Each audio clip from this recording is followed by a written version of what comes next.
You start the recording. I hereby call to order the Roseville City Council meeting for Monday, September 12th, 2022. As Assistant City Manager, would you call the roll, please? Councilmember Strong. Here. Councilmember Etten. Here. Councilmember Groff. Here. Mayor Rowe. Here. And Councilmember Wilmus informed us prior to the meeting that he would not be able to attend this evening. Also with us at the dais, we have our City Attorney, Mark Goggin, who's on my right, way down at the end. And then also our Assistant City Manager, Rebecca Olson, is filling in for City Manager Trudgeon, who's not able to be with us this evening, at the other end of the dais.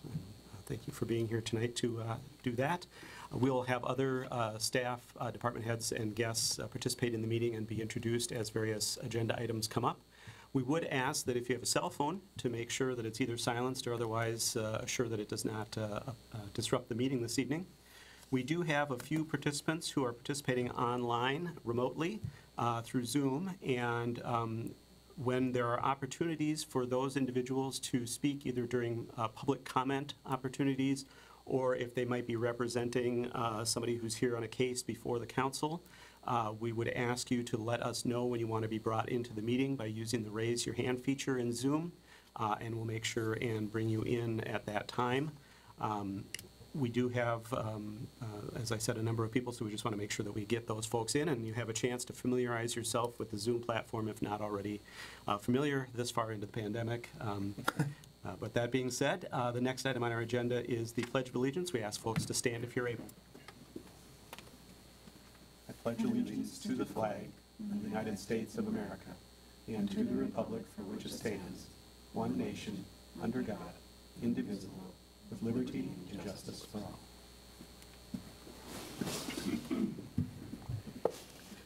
Next on the agenda this evening is approval of tonight's agenda. Are there any changes from a staff perspective this evening, Ms. Olson? Mayor, there are no changes. All right. Any changes requested by council members? Items to remove from the consent agenda for separate consideration? No. All right. I do just want to do a check-in with folks in the audience on section 10 on the second page or back side of our agenda this evening. There are a number of items A through H on that portion of the agenda that are normally taken up as a single motion, and there's limited opportunity for public comment. These are usually fairly administrative items, not necessarily items that usually lead to a lot of public comment. But if there is, by chance, somebody here this evening who wishes to either make a comment or ask a question about one of those items in section 10 on the second page of the agenda, this would be your chance to let us know. And what we'll do is, instead of making you wait till the end of the meeting, we'll actually take that item up earlier in the meeting to give you a chance to ask your question or make your comment. So both for folks in the council chambers here, as well as folks participating remotely via Zoom, if you could let us know if you're here for an item in section 10 of tonight's agenda at this time, either by using the raise your hand feature in Zoom or letting us know here in the council chambers, we'll make sure and consider that item separately earlier in the meeting for your opportunity to provide input. Do we have anybody here for one of the items in section 10 this evening? Any hands raised in Zoom? No, Mayor. All right. We provided that opportunity for folks. If there are no other requests to change the agenda this evening, is there a motion from the council to approve the agenda as presented? So moved. Second. It's been moved by Councilmember Strawn, seconded by Councilmember Etten to approve tonight's agenda. Any discussion? Hearing none, all those in favor signify by saying aye. Aye. Opposed? That passes unanimously 4-0. We have our agenda this evening. Next on tonight's agenda is our first opportunity for public comment. There will be opportunities for members of the public to speak to specific agenda items as those items come up, but we do also at the beginning of each meeting want to provide an opportunity for members of the public to speak about items that either may be of interest to people in the city or related to city business that is not on this evening's agenda. If anyone is here to speak to a non-agenda item this evening, this is your opportunity to do so. If you're in the council chambers, feel free to come up and have a seat at the table in front of the microphone. And if you're participating remotely, once again, just use the raise your hand feature in Zoom just to go over the rules for public comment so folks are familiar with them. This will apply for the whole meeting. We just ask that you address your comments or questions to the City Council as a whole. If there are particular follow-up needs or questions that need to be answered and we're not able to address them this evening, which is often the case, we will direct follow-up from city staff usually to provide those answers. And then also, if there is a particular issue of concern or that sort of thing, we can also direct follow-up by staff. I do also want to note there is a 3-minute time limit per speaker, and you can say a lot in 3 minutes, so don't feel that that's going to go by too quickly for you to finish your comments. But if you do not have a chance to finish your comments within the time that's allotted, you can certainly follow up with written comments to the City Council, either via the city email address for the City Council, or you can connect with the city manager or assistant city manager to get those written comments to us. The other thing is we ask that you start your comments with your name and either your address or your street if you're a Roseville resident, or your city if you're not. I think those are the basics. I can't remember if there's anything else I'm missing, but let's go with that for now. If there's anyone here who wishes to speak on an item that, once again, is not on this evening's agenda, we ask that you step up to the microphone at the table and begin your comments. And once again, we just ask that you start with your name and street or address once you come up. Well, I'm not sure 3 minutes would work for me, so. Well, we'll give it a shot. I don't have any comments. Feel free to have a seat. I do have questions. Feel free to have a seat. Make yourself comfortable. All right, the name is David Hedrick. I live on Hamlin Avenue. I am the distinction of owning one of the original farmhouses dating back to about the 1870s. I haven't lived there since that time, but I had some questions here. Wayne stopped by my house earlier and dropped off this pamphlet. And too bad I wasn't there because I missed him because he says, "Sorry, I missed you. Great house, Wayne." And because there are a number of questions I would like to have asked him, and maybe I can do that another time. But the first thing I looked for is to see what his party designation was, and didn't see anything, although I did later see it on one of the little signs in there. But I started to read through his points here, his talking points, and right away I knew exactly where he came from. And I had a number of questions about his position, but when I got down to the bottom item, it says, "Equity and inclusion. Helping Roseville become an even more welcoming committee to all has always been my passion. To that end, a director of equity and inclusion," maybe better be diversity, "has been hired, who is doing a great job with each and every city department at all levels." Well, that got me to thinking and questioning. I must have missed this when he was hired, because it obviously was hired last year, because on this quarterly thing, or is it every 2 months that I get, he has a commentary on here. And it raised more questions. So the questions I have, what I'd like to have answered right now is, obviously, this is a new department head, and somebody must have brought this forward for a vote with the council here. Who did that, can I ask? Where did this originate from, the need to have an equity and inclusion office? I believe it was a unanimous vote of the City Council at the time. Yeah, but somebody had to bring it forward. I mean, you just don't sit here and say, "Hey, let's all join together and vote for this." Somebody had to bring it forward. It arose out of conversations that the city had been having for a period of time. I'm sorry, I'm deaf in this ear and I can't hear in this one. So. I'm sorry. It arose out of a series of conversations that the council had been having over a period of time, over the last year and a half. All right, so it was deemed necessary to have this for Roseville. Right. And it was deemed necessary on the basis of a study that was done? And if there was a study, I would like to see the documents as to why this was thought to be necessary to have this equity and inclusion department or manager, and it's getting paid by my taxpayer dollars. We'd be happy to have staff follow up with you after the meeting here. We appreciate your comments and questions, and you're actually just about reaching the end of your 3-minute time frame. So my suggestion would be to follow up with city staff, and staff can provide answers to your questions. Okay, so it was a unanimous vote. It was a unanimous vote of the city That's council, as I interesting. recall. Okay, and there was no debate on it.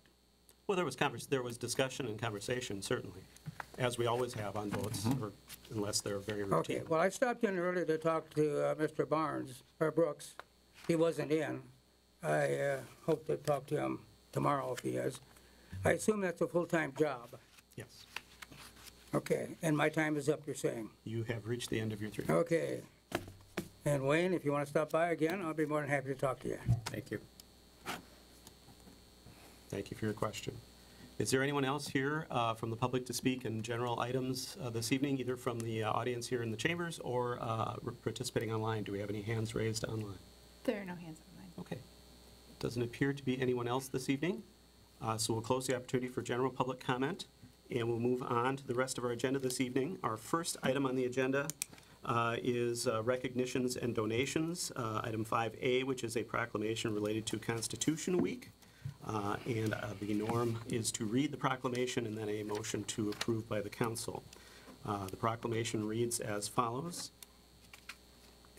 Whereas September 17th, 2022 marks the 235th anniversary of the drafting of the Constitution of the United States by the Constitutional Convention, and whereas it is fitting and proper to accord official recognition to this magnificent document and its memorable anniversary, and to the patriotic celebrations which will commemorate the occasion, and whereas Public Law 915 guarantees the issuing of a proclamation each year by the President of the United States designating September 17th through 23rd as Constitution Week, now therefore be resolved that the City of Roseville hereby declare September 17th through 23rd to be Constitution Week in the city, and urges all citizens to reaffirm the ideals the framers of the Constitution had in 1787 by vigilantly protecting the freedoms guaranteed to us through this guardian of our liberties, remembering that lost rights may never be regained.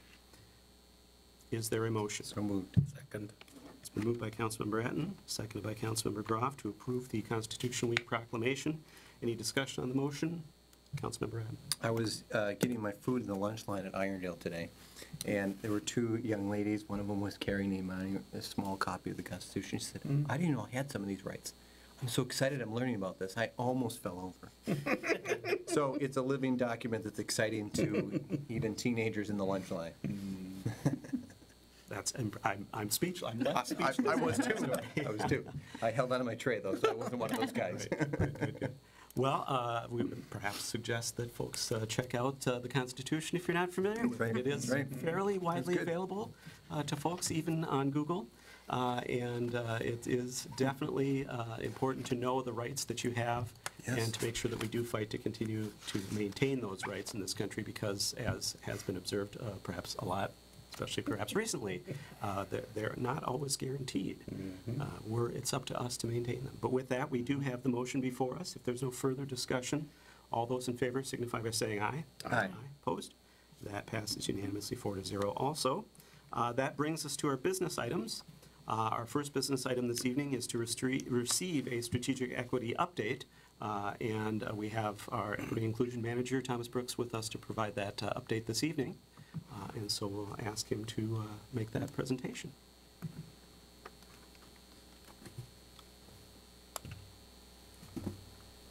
Welcome.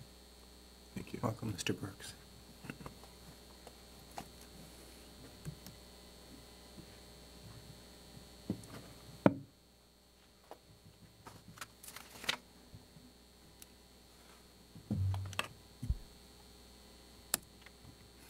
All right, Mayor and Council, this is really keeping up with my commitment to continue to keep you connected to the strategic equity work that we are implementing here in the city.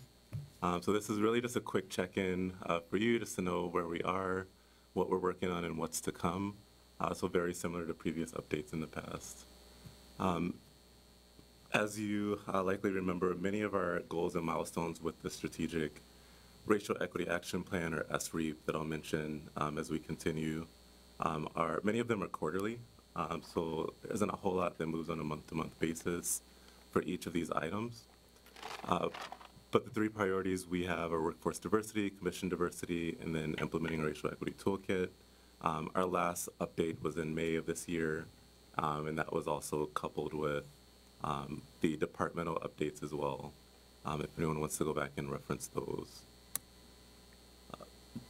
Keep it in line with just adding a little bit of context and what kind of drives us in this work. The racial equity narrative, which we use often. I won't read this entire thing, but that first sentence is really important to me, and it's the City of Roseville is dedicated to creating an inclusive community where the predictability of success is not based on race or ethnicity, And so for me, while this is our racial equity narrative, and while we certainly don't want to see the predictability of success based on race or ethnicity, we don't want to see the predictability of success based on any characteristic or demographic group that someone may fit into. And so that's very much what drives this work and ultimately the outcome that we want to get to.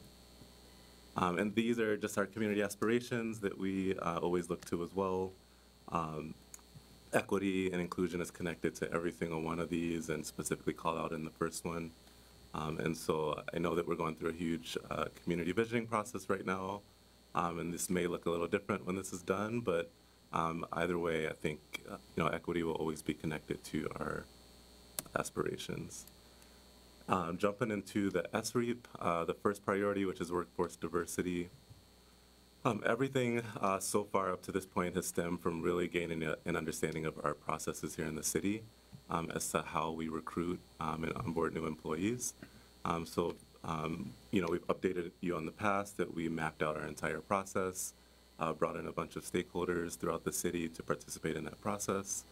And now, looking forward, it's really starting to ground ourselves in data and really using data to drive the decisions that we're making and the direction that we're headed in the future. So with that said, gathering data has been a huge project for us with many limitations from technology to just resources and time. But I think we're there, we're getting there. And in the meantime, we've continued to make changes where we can. So we have been updating job descriptions as we can, really working to improve our processes related to recruitment and interviewing. We have been really looking at onboarding and bringing in, actually HR brought on a new onboarding module so that it can all be used through technology versus paper. So we are continuing to make changes as we can along the way. So that all of the changes aren't waiting for us at the end of the SREAP, which goes out to 2024. And so I'm happy with the progress that's been made, but I know that much more is needed. Just to kind of jump into what we're working on next, we are doing a decision point analysis. So the decision point analysis is really looking at our process step by step and applying data where we can.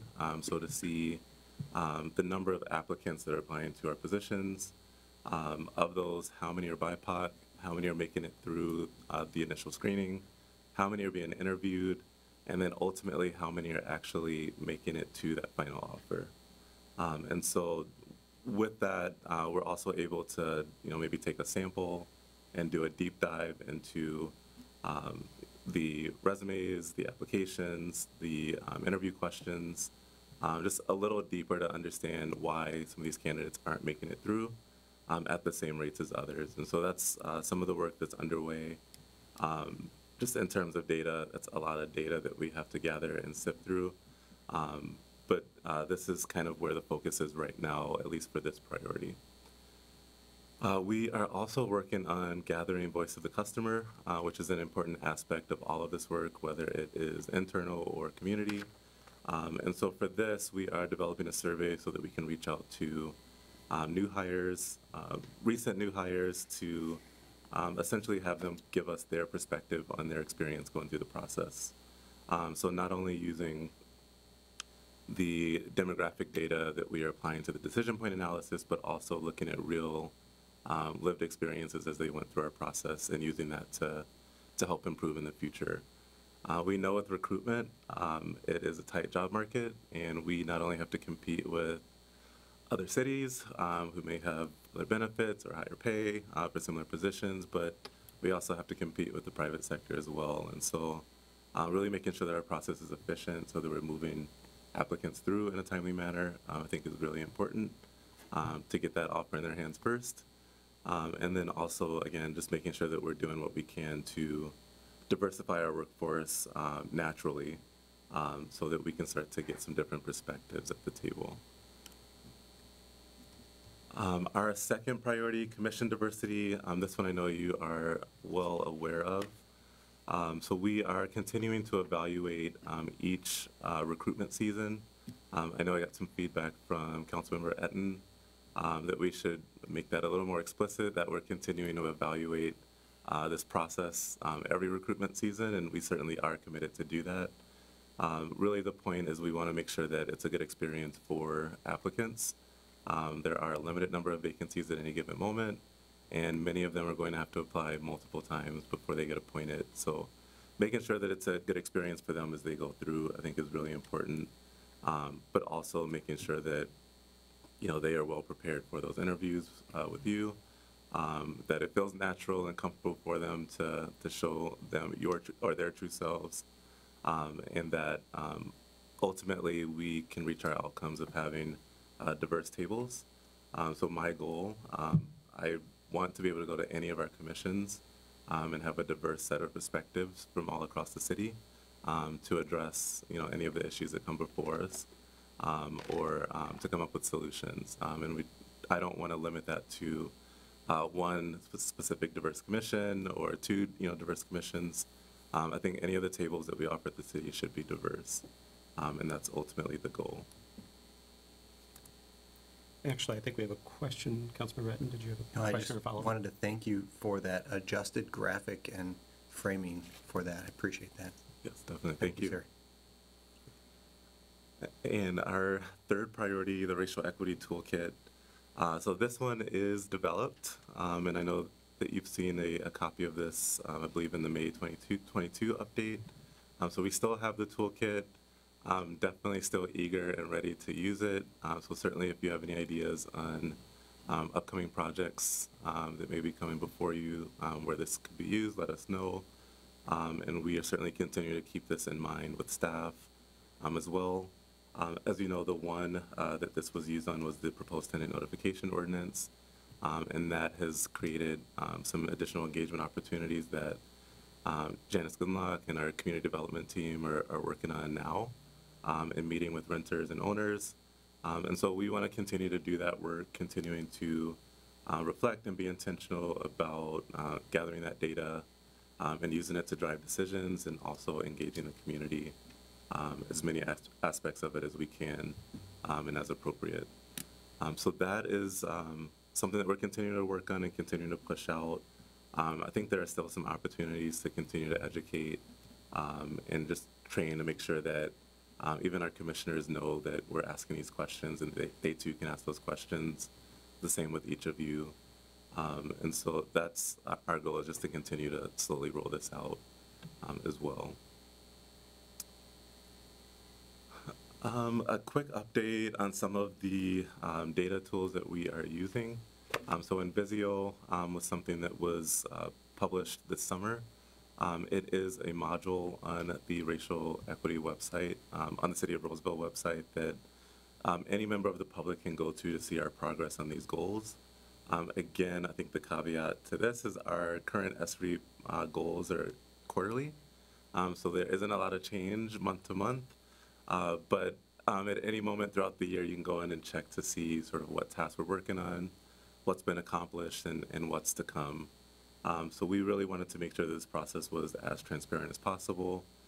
This was also a good practice for any future strategic plans that we have in the city.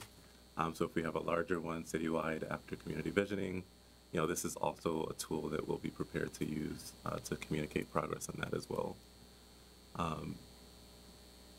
The exciting thing about this tool, at least where I've been sort of living over the last several weeks, is that data analytics module, which allows us to be able to upload data and create some graphs and charts to.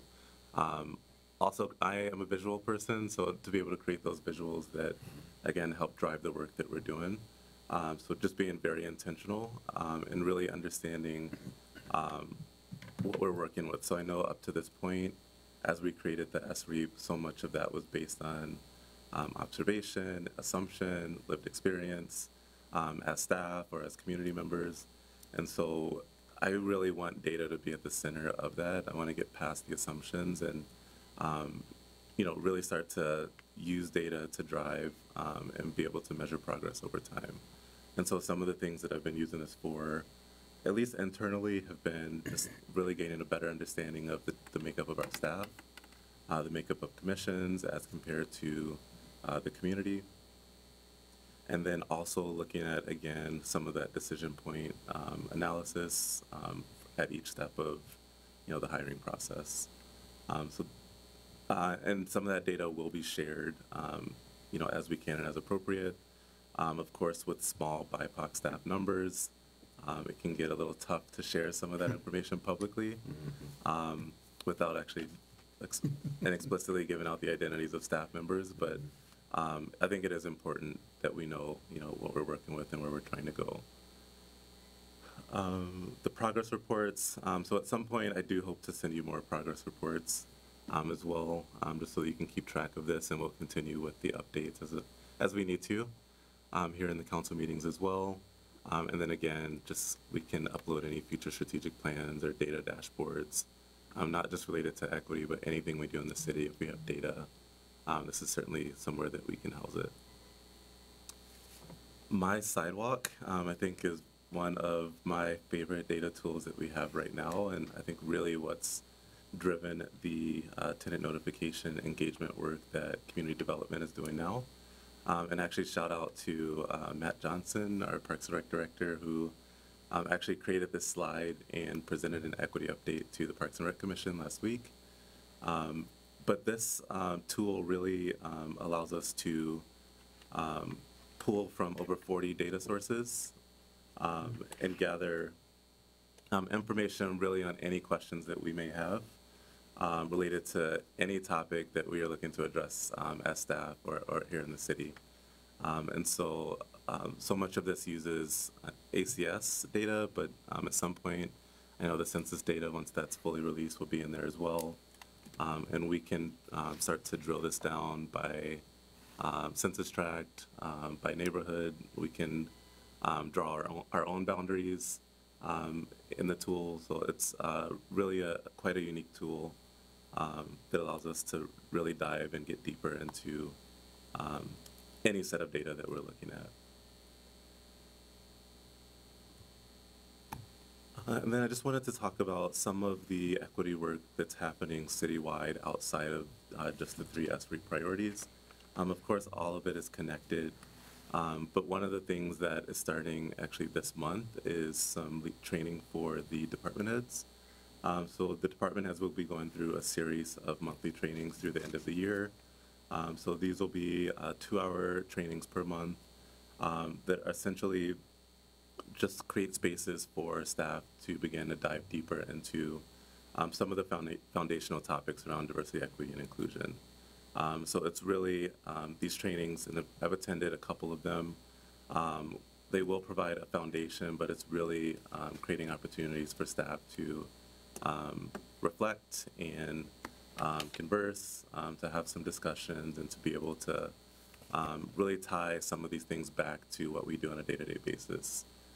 So I'm excited about this. We are also looking at rolling out some training for all staff going into next year, so that we're all speaking the same language and all, on the same playing field.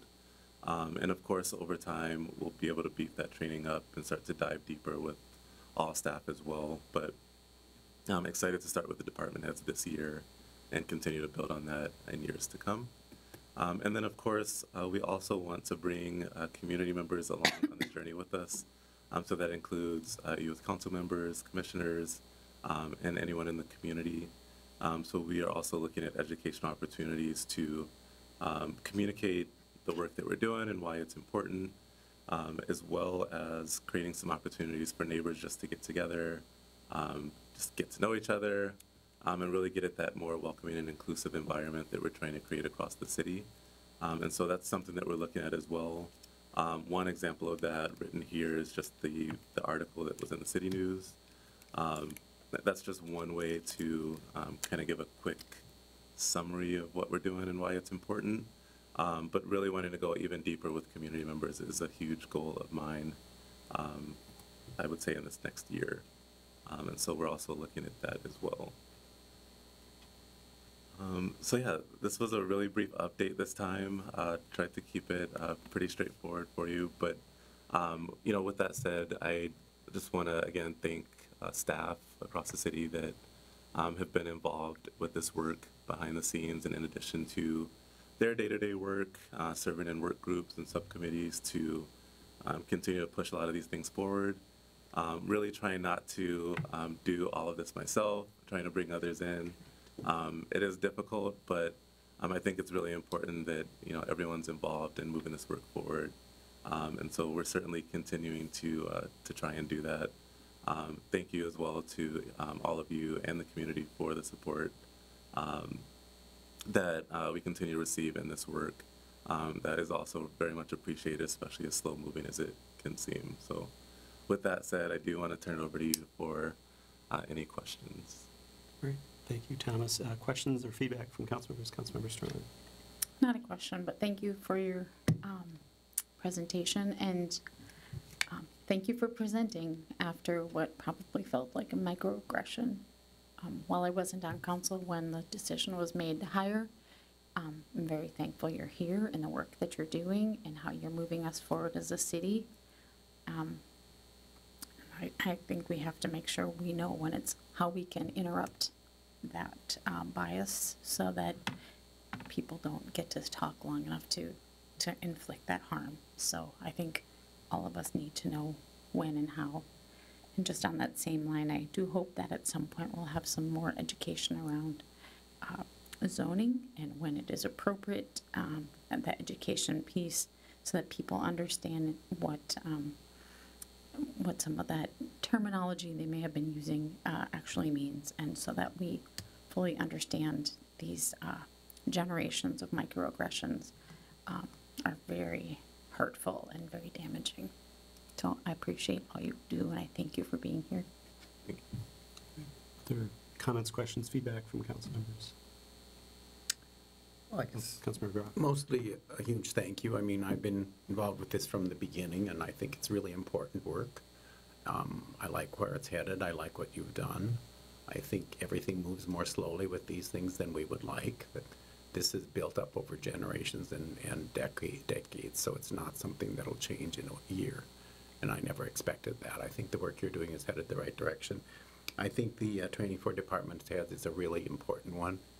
But I can tell you just from personal experience, I'm already hearing and seeing differences in the city and how I interact with them, and also in the community. And when we do that, there are some people that don't like it, and that's just the way it's going to be. But we can have those discussions in a civil manner, and that's what I intend to do, and I appreciate your work. Thank you. Other comments, questions? Councilmember Ratten. I would second those things that have been said here in support of the work we're doing, or your work with our staff, and as we broaden that out, I think that's very important for our city, so thank you. I didn't know who, but I wanted to, I assume you had your fingers in the middle of that nice document that goes out to our commission candidates for kind of letting them know, here's the interview, here's the process, here's the future if you get selected. That's an excellent document that helps people really understand what's going to happen, what next steps are, so appreciate the work on that. Thank you. And I would add a couple things. One is that I think that taking the conversation into the community in terms of sort of some of what you were talking about at the end there, the whys and wherefores, and some of that might be a natural extension of some of the Imagine Roseville conversations that happened a few years ago, certainly before you were on the city staff. But I know that those who were involved in planning those conversations and putting them together really were looking for where the city continues that, and so I think that's kind of a natural extension of that would be those efforts to connect sort of what we're doing within the city government to more broadly in the community, and hopefully creating more understanding, and that can have that benefit just beyond what we're doing even. The other thing I was going to express my appreciation for once again is the data focus. I think that the key thing about that, for me, is that helps us be able to point to things and say we are seeing progress, or we're not seeing progress, so we need to make progress, or those types of things, because we'll have the information that can back that up. And as you said, it's more difficult to make decisions on the basis of some input, but not maybe assurance as to how that relates to the bigger picture. So I really do appreciate from the beginning that this has been a data-driven approach, and I think that that's something that I think that the community and this organization will benefit from. And I'm expecting that there'll continue to be folks on the staff here who will be the helpers in the process to carry things forward so that it isn't all on you, because that was never the intention of what it was supposed to be. This is supposed to be a organization-wide effort, and so we want to make sure that that is part of the process. I'm glad to hear that you're making sure that you aren't just carrying the whole burden yourself. So we do appreciate that thoughtfulness in that regard. And everything else that is being done, I think, in this whole effort by the city is, I think we're ahead of a lot of cities, but also a lot of organizations in this area, and so we definitely do appreciate that. And as others have said, we're hearing about it, I think, from folks in the community and in appreciation as well as you've been hearing as well. So, other questions, comments, feedback? Otherwise, appreciate the update and look forward once again to as things move forward and we make additional progress and hearing more about that as well. Thank you. Thank you. Great. Next on our agenda, we have a number of actions related to presumptive penalties in relation to alcohol compliance checks that have happened over the course of this last couple months here, or thereabouts. And we have our I get fire and police, I always get them mixed up, assistant or deputy chief on the police side, Joe Adams, here this evening to introduce each of these items for our consideration. And so I'll turn it over to the deputy chief to bring the first one before us, which is consideration of a presumptive penalty for the establishment known as Baldemar. And once again, Chief Adams. Yeah, Mayor, members of the council, thank you for letting me speak here today. Each year, as you all know, the Roseville Police Department conducts 2 alcohol compliance checks of all of our businesses, totaling 71 current liquor licenses out to the city of Roseville.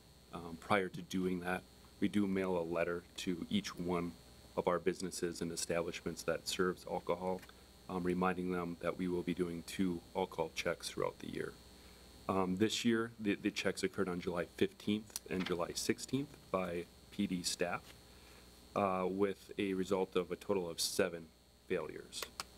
Due to the total number of failures, I'll provide a brief summary of each incident, followed by staff recommendation. And if present, I'll then allow the opportunity for the business to address the council. As mentioned, Mayor, the first one up today is Baldemar. On July 15th, 2022, an 18-year-old compliance checker went to Baltimore to conduct a compliance check. While there, the 18-year-old compliance checker ordered a beer from the hostess and later from a server, neither of which asked for identification. The hostess was not able to locate the beer requested. However, the server did find the beer and served it to our checker. The server was issued a citation which has since been paid. It was an administrative citation. Baltimore management later provided the necessary training documentation to PD staff. This is Baldemar's first violation. It's staff's recommendation for the council to issue and administer the presumptive penalty pursuant to city code for on-sale license holders for a first violation, which is a mandatory minimum penalty of $1,000 and a 1-day liquor license suspension. I do believe someone from Baltimore is here today to address the council. Do we have a representative from Baltimore? And we do have the other microphone there at the table, so feel free to come up. And if you could just introduce yourself before your comment. Randy Stanley, co-owner of Baldemar, along with my wife, and I also have our general manager and our chef, our operating partners here. Mr. Mayor and City Council, residents of Roseville, we apologize for our lapse of performance in regards to the underage compliance check. Your rules are fair, concise, clear, and obvious. We have no excuses. We do have training programs. We will continue to implement and check them, and we'll do a better job in the future. Our apologies. And thank you for being here this evening. Thank you. Thank you. Right. Are there any questions from the council for staff on this particular violation? I should just double check if there is anyone from the public who wishes to speak. We do want to make sure we have that opportunity. Doesn't appear to be the case.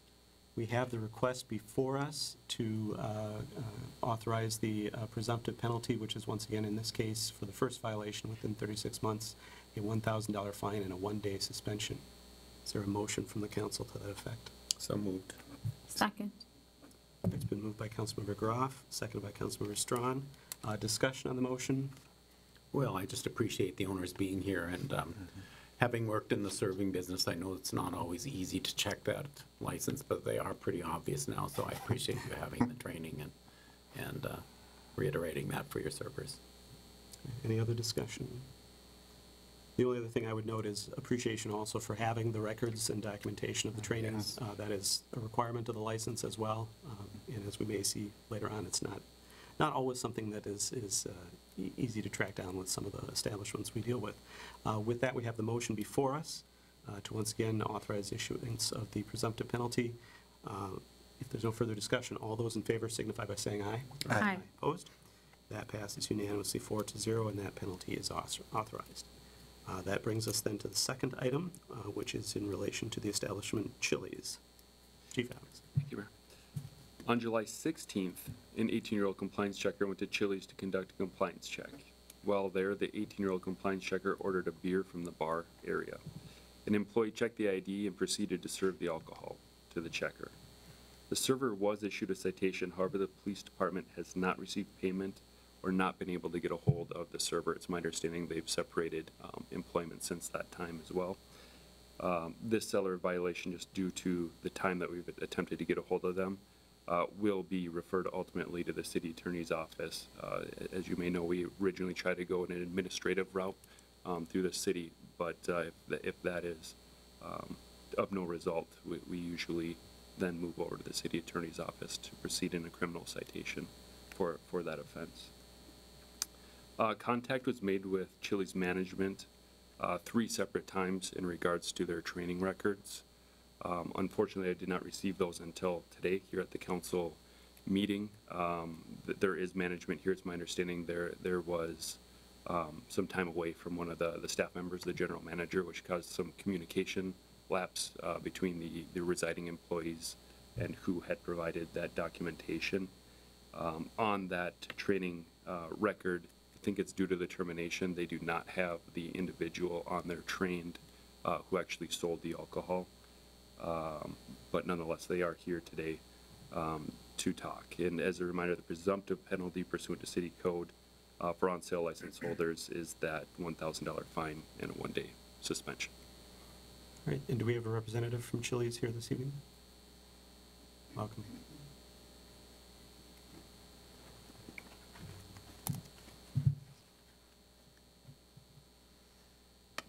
Hello, everyone. I'm Tia. I'm the general manager at Chili's. I want to first off apologize for the lack of communication. I did have a concussion, which took me out of the business for quite a while. So as soon as I got the emails, I tried to do my best to get those records in. So. Good evening, everybody. Council members, mayor, people attending. I am a managing partner with Chili's too, and we are here to first and most to apologize to the city, the business residents, and we do have a zero tolerance with this situation. So the employee was terminated on the spot. That is our policy. We cannot allow this to happen again. I mean, it's just not how we conduct our business today. So our apologies to everybody and the city too, the Roseville. So Thank you for being here this evening. Thank you. Does the council have questions for staff on this particular violation? All right, once again, we've got the recommendation, and just once again to check public comment. Is there anyone from the public who wishes to speak in this particular instance? Not seeing no hands raised, all right. Councilmember Strawn. I just wanted to confirm with Deputy Chief that the records, the training records were received this evening now? That is correct. Okay. With the exception of the individual that did sell the alcohol that day, but they do have the rest of their staff on the training records provided. Okay. And would it be appropriate then to have the minimum penalty in that situation, or would there be a situation where there would be possibility of something further, given the amount of time, staff time involved in trying to obtain that information? Mr. Goggin. Mayor, Council, the presumptive penalties are minimums. It's up to the council's discretion whether it wants to deviate from the minimum penalties. If it does so, it would have to make written findings to that effect. Whether it's appropriate or not is up to the council's discretion. And just also, I believe in state statute, there is a maximum as it relates to the fine. However, I don't know that there is a maximum in statute related to any suspension that might happen. Correct.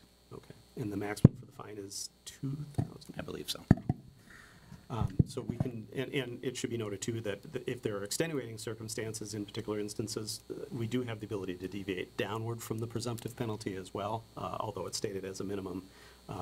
I don't know that that has occurred in my time on the city council here, but we do have that option. I know that we have considered in cases before where there have been issues with records, deviating from the presumptive penalty, but I don't know that I can recall an instance other than I believe we did take into account a case when it came to renewal of a license at that time, and we provided a hearing related to that application for renewal, if I remember correctly. Mayor, Council, that's correct. And it's important to note that the training record obligations are a separate violation under our code and explicitly can be used to deny or not renew a license. Councilmember Ratton. Do we have concerns about not having the training record for that person if the records came forward not until well after the person was terminated, seemingly not found, but now the record is not part of that? It seems the timing's odd. Correct, Council Member. I cannot provide an exact answer to that. It's just in the brief conversation we had prior to the meeting. It's my understanding that once an employee is terminated, they get removed from their system, therefore not being able to extract it on the back end. So it's a computer record that you printed off? Correct. It is. Okay, I see. Thank you. Other discussion questions?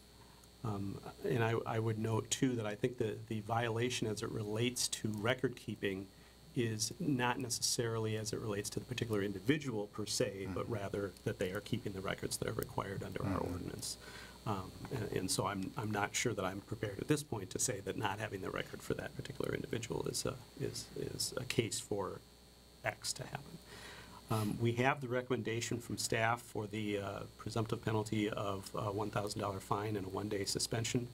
Is there a motion from the council in relation to that recommendation, either that or something different from that? Councilmember Ratton. I'll move the presumptive penalty, please. Second. All right, it's been moved by Councilmember Ratton, seconded by Councilmember Groff to authorize the presumptive penalty. Discussion on the motion? No, thank you. All right. Hearing none, all those in favor signify by saying aye. Aye. Opposed? That passes unanimously 4-0, and that presumptive penalty is authorized. Thank you again for being here this evening. That brings us then to item 7D, which is our third violation this evening, which is for the establishment known as Granite City, operating at Cedar Home Golf Course or Cedar Home Community Building. Chief Adams. Thank you, Mayor. On July 16th, an 18-year-old compliance checker went to Granite City at Cedar Home to conduct a compliance check. While there, the 18-year-old compliance checker ordered a beer. An employee checked the ID and proceeded to serve the alcohol to the checker. The server was issued a citation, which has since been paid. Granite City management later provided the necessary training documentation to PD staff.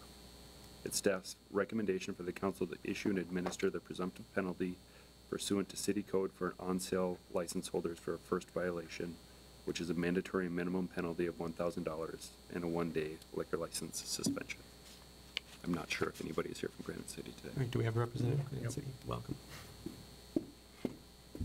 Hi, I'm Tammy Schultz. I'm the area director. It oversees both the Cedar Home and the Granite City properties. Same apologies, obviously on behalf of responsibility of two, locations. Just wanted to add to his notes that we did have the same policy of termination. Unfortunately, he's a very long-term employee that made a mistake, bad math, and was terminated on the spot. As far as my records of investigation, I don't recall any prior incidents from Granite City in the last decade in terms of alcohol for your consideration. But again, we obviously made the mistake. We own it. We have 2 licenses, and just wanted to apologize on behalf of both establishments that we have in the community, so. Thank you for that, and thank you for being here this evening. Are there questions from the council for staff in relation to this particular item? Once again, the recommendation is the $1,000 fine and the 1-day suspension for the first violation within a 36-month period. And once again, anybody from the public for this item? Not seeing anyone? No hands raised? All right. Council, we have the recommendation for the presumptive penalty this evening. So moved. Second. It's been moved by Councilmember Bratton, seconded by Councilmember Strawn to authorize the issuance of the presumptive penalty for this violation. Once again, a $1,000 fine and a 1-day license suspension. Any discussion on the motion? Councilmember I Strawn. just wanted to check to see when this 1-day suspension would occur. Thank you, Councilmember Strawn. Typically, the police department administers the 1-day suspension, which in past practice has always landed on a Friday or a Saturday. Okay, just wanted to make sure it happened this month. Well, the other Okay. piece of it, given a later action at the council meeting, it would have to happen during the period during which Granite City is operating at the Cedar Home facility. Thank you. We'll make sure to make that happen. All right, we've got the motion before us. If there's no other discussion, all those in favor signify by saying aye. Aye. Opposed? That motion passes unanimously, and that penalty is authorized. Next, we have consideration of presumptive penalty for the establishment known as Cons, and I'll turn it over once again to Chief Adams. Here. On July 15th, an 18-year-old compliance checker went to Cons to conduct a compliance check. While there, the 18-year-old compliance checker ordered a beer. An employee checked the ID and proceeded to serve alcohol to the checker. The server was issued a citation, which has since been paid. Cons management later provided the necessary training documentation to PD staff. It's staff's recommendation for the council to issue and administer the presumptive penalty pursuant to city code for on-sale license holders for a first violation, which is a mandatory minimum penalty of $1,000 and a 1-day liquor license suspension. All right, and do we have a representative from Cons either with us here in the chambers or online? If you're participating online, just use the raise your hand feature to let us know.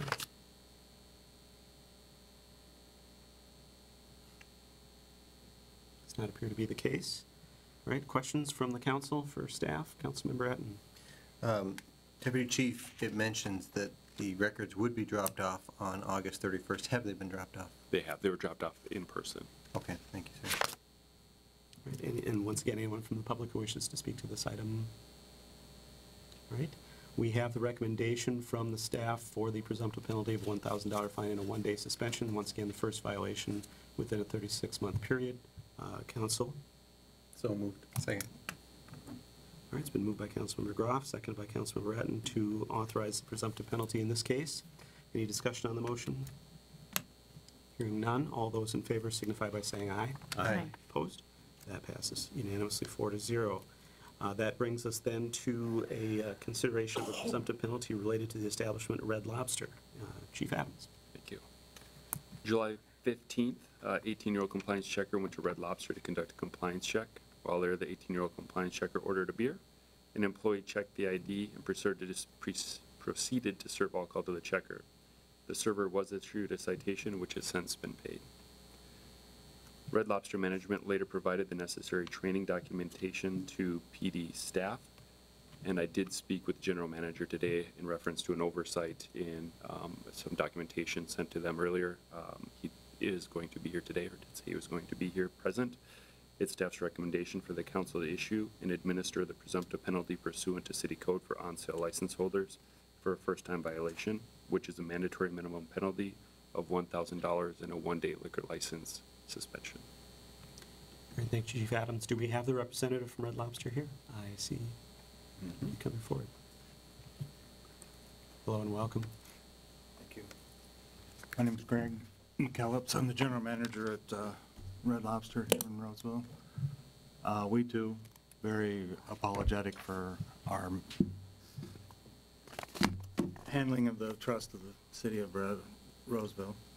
Our policy is clear-cut. We have terminated the employee that has done it.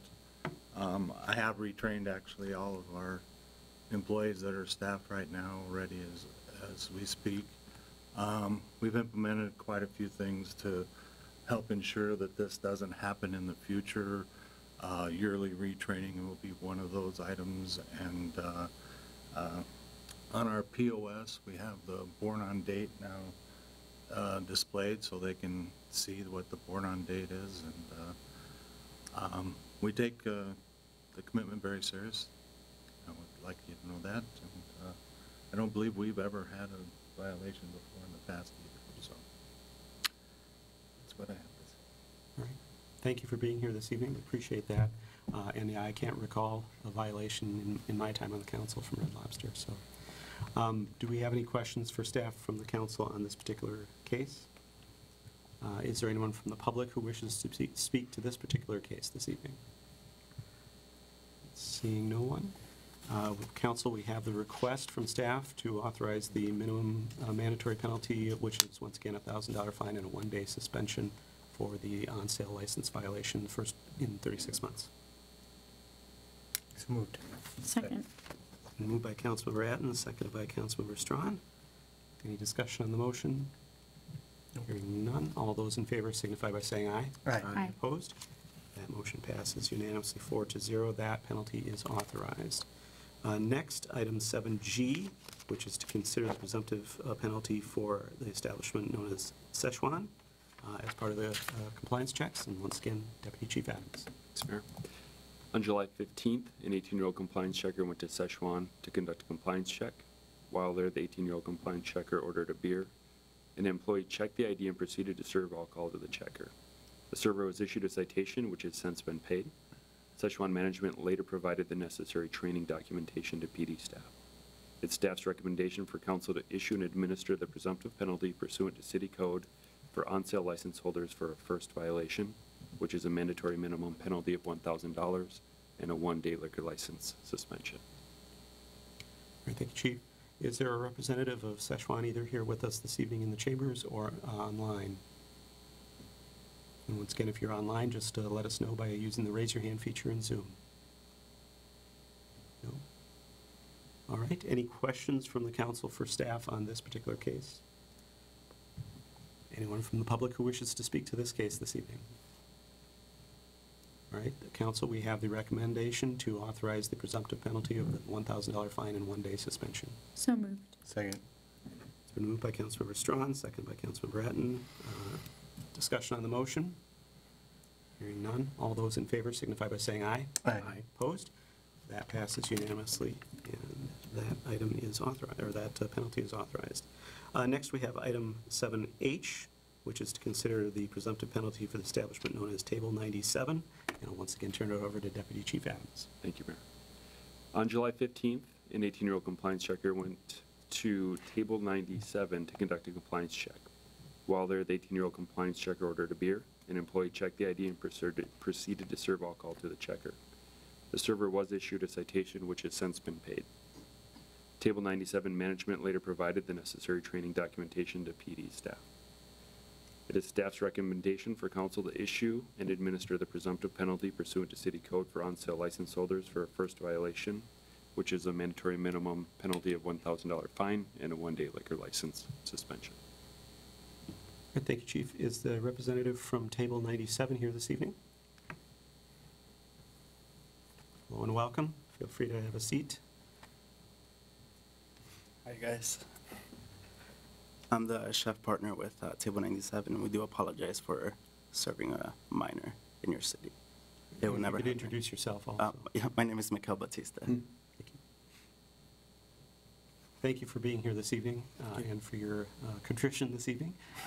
We appreciate that, and once again, thankful that you're doing the training, and that's part of the requirement. And Thank you. clearly, this individual didn't completely get the message.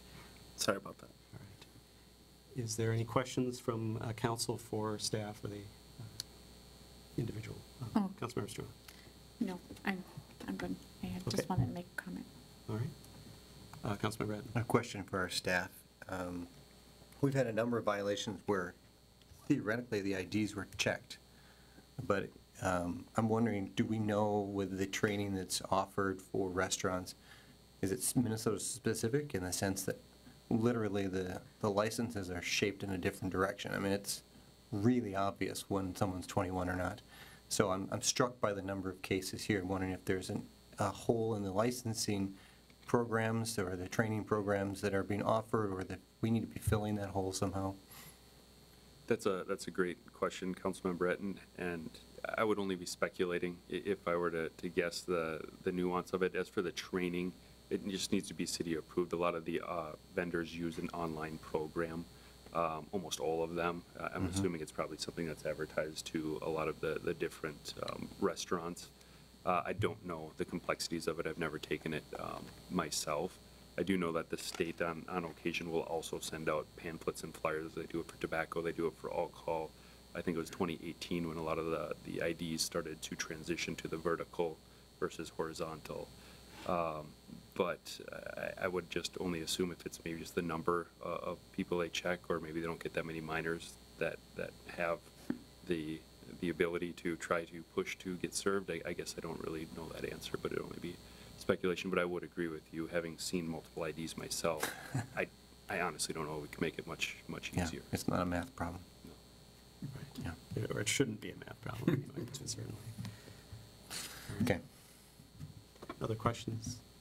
Councilmember Groff? It's more just a comment. I know when the servers are checking, they have to be able to check IDs from all the states also. So it isn't just that one. And now in your case, I assume maybe they all were. It was the Minnesota one, so that makes it a little better.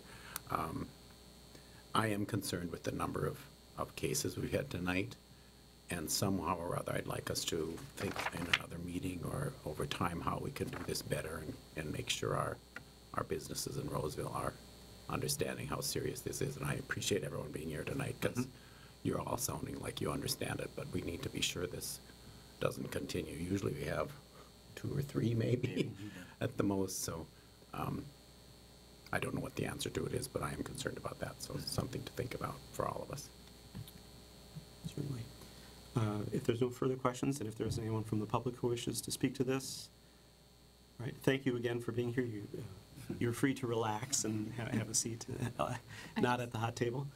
Councilmember Strong. I had reached out to Deputy Chief Adams regarding this comment, and I just wanted to make sure it was on the record. This establishment recently changed hands, but not the license. And so I did reach out and confirm that this particular license holder had not had something previous under a different name, and that you indicated that that was the case. They had not had any previous violations under the prior name either.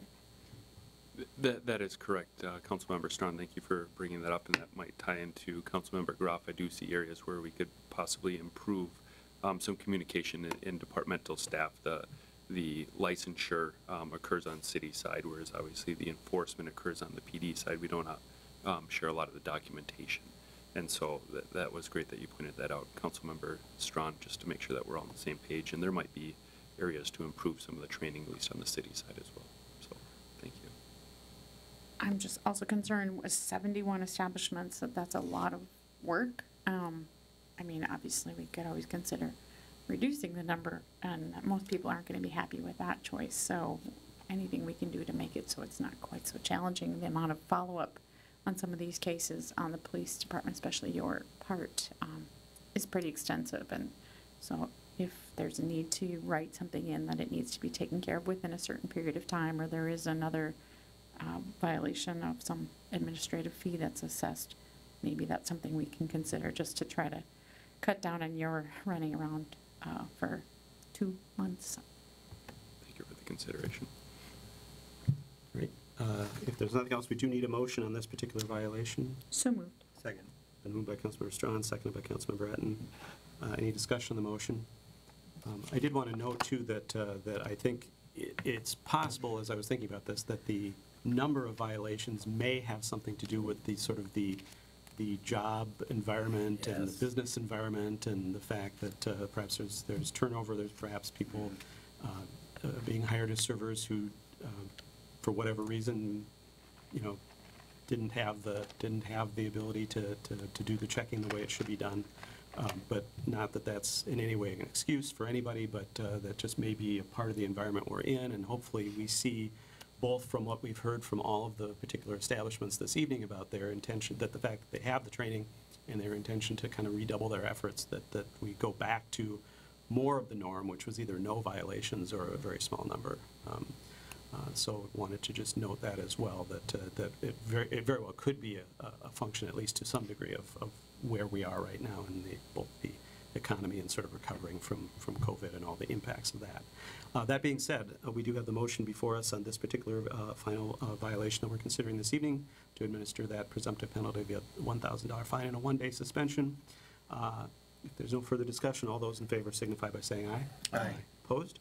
That passes unanimously, and that penalty is authorized. Thank you again, Deputy Chief, for being here this evening. Thank you. All right.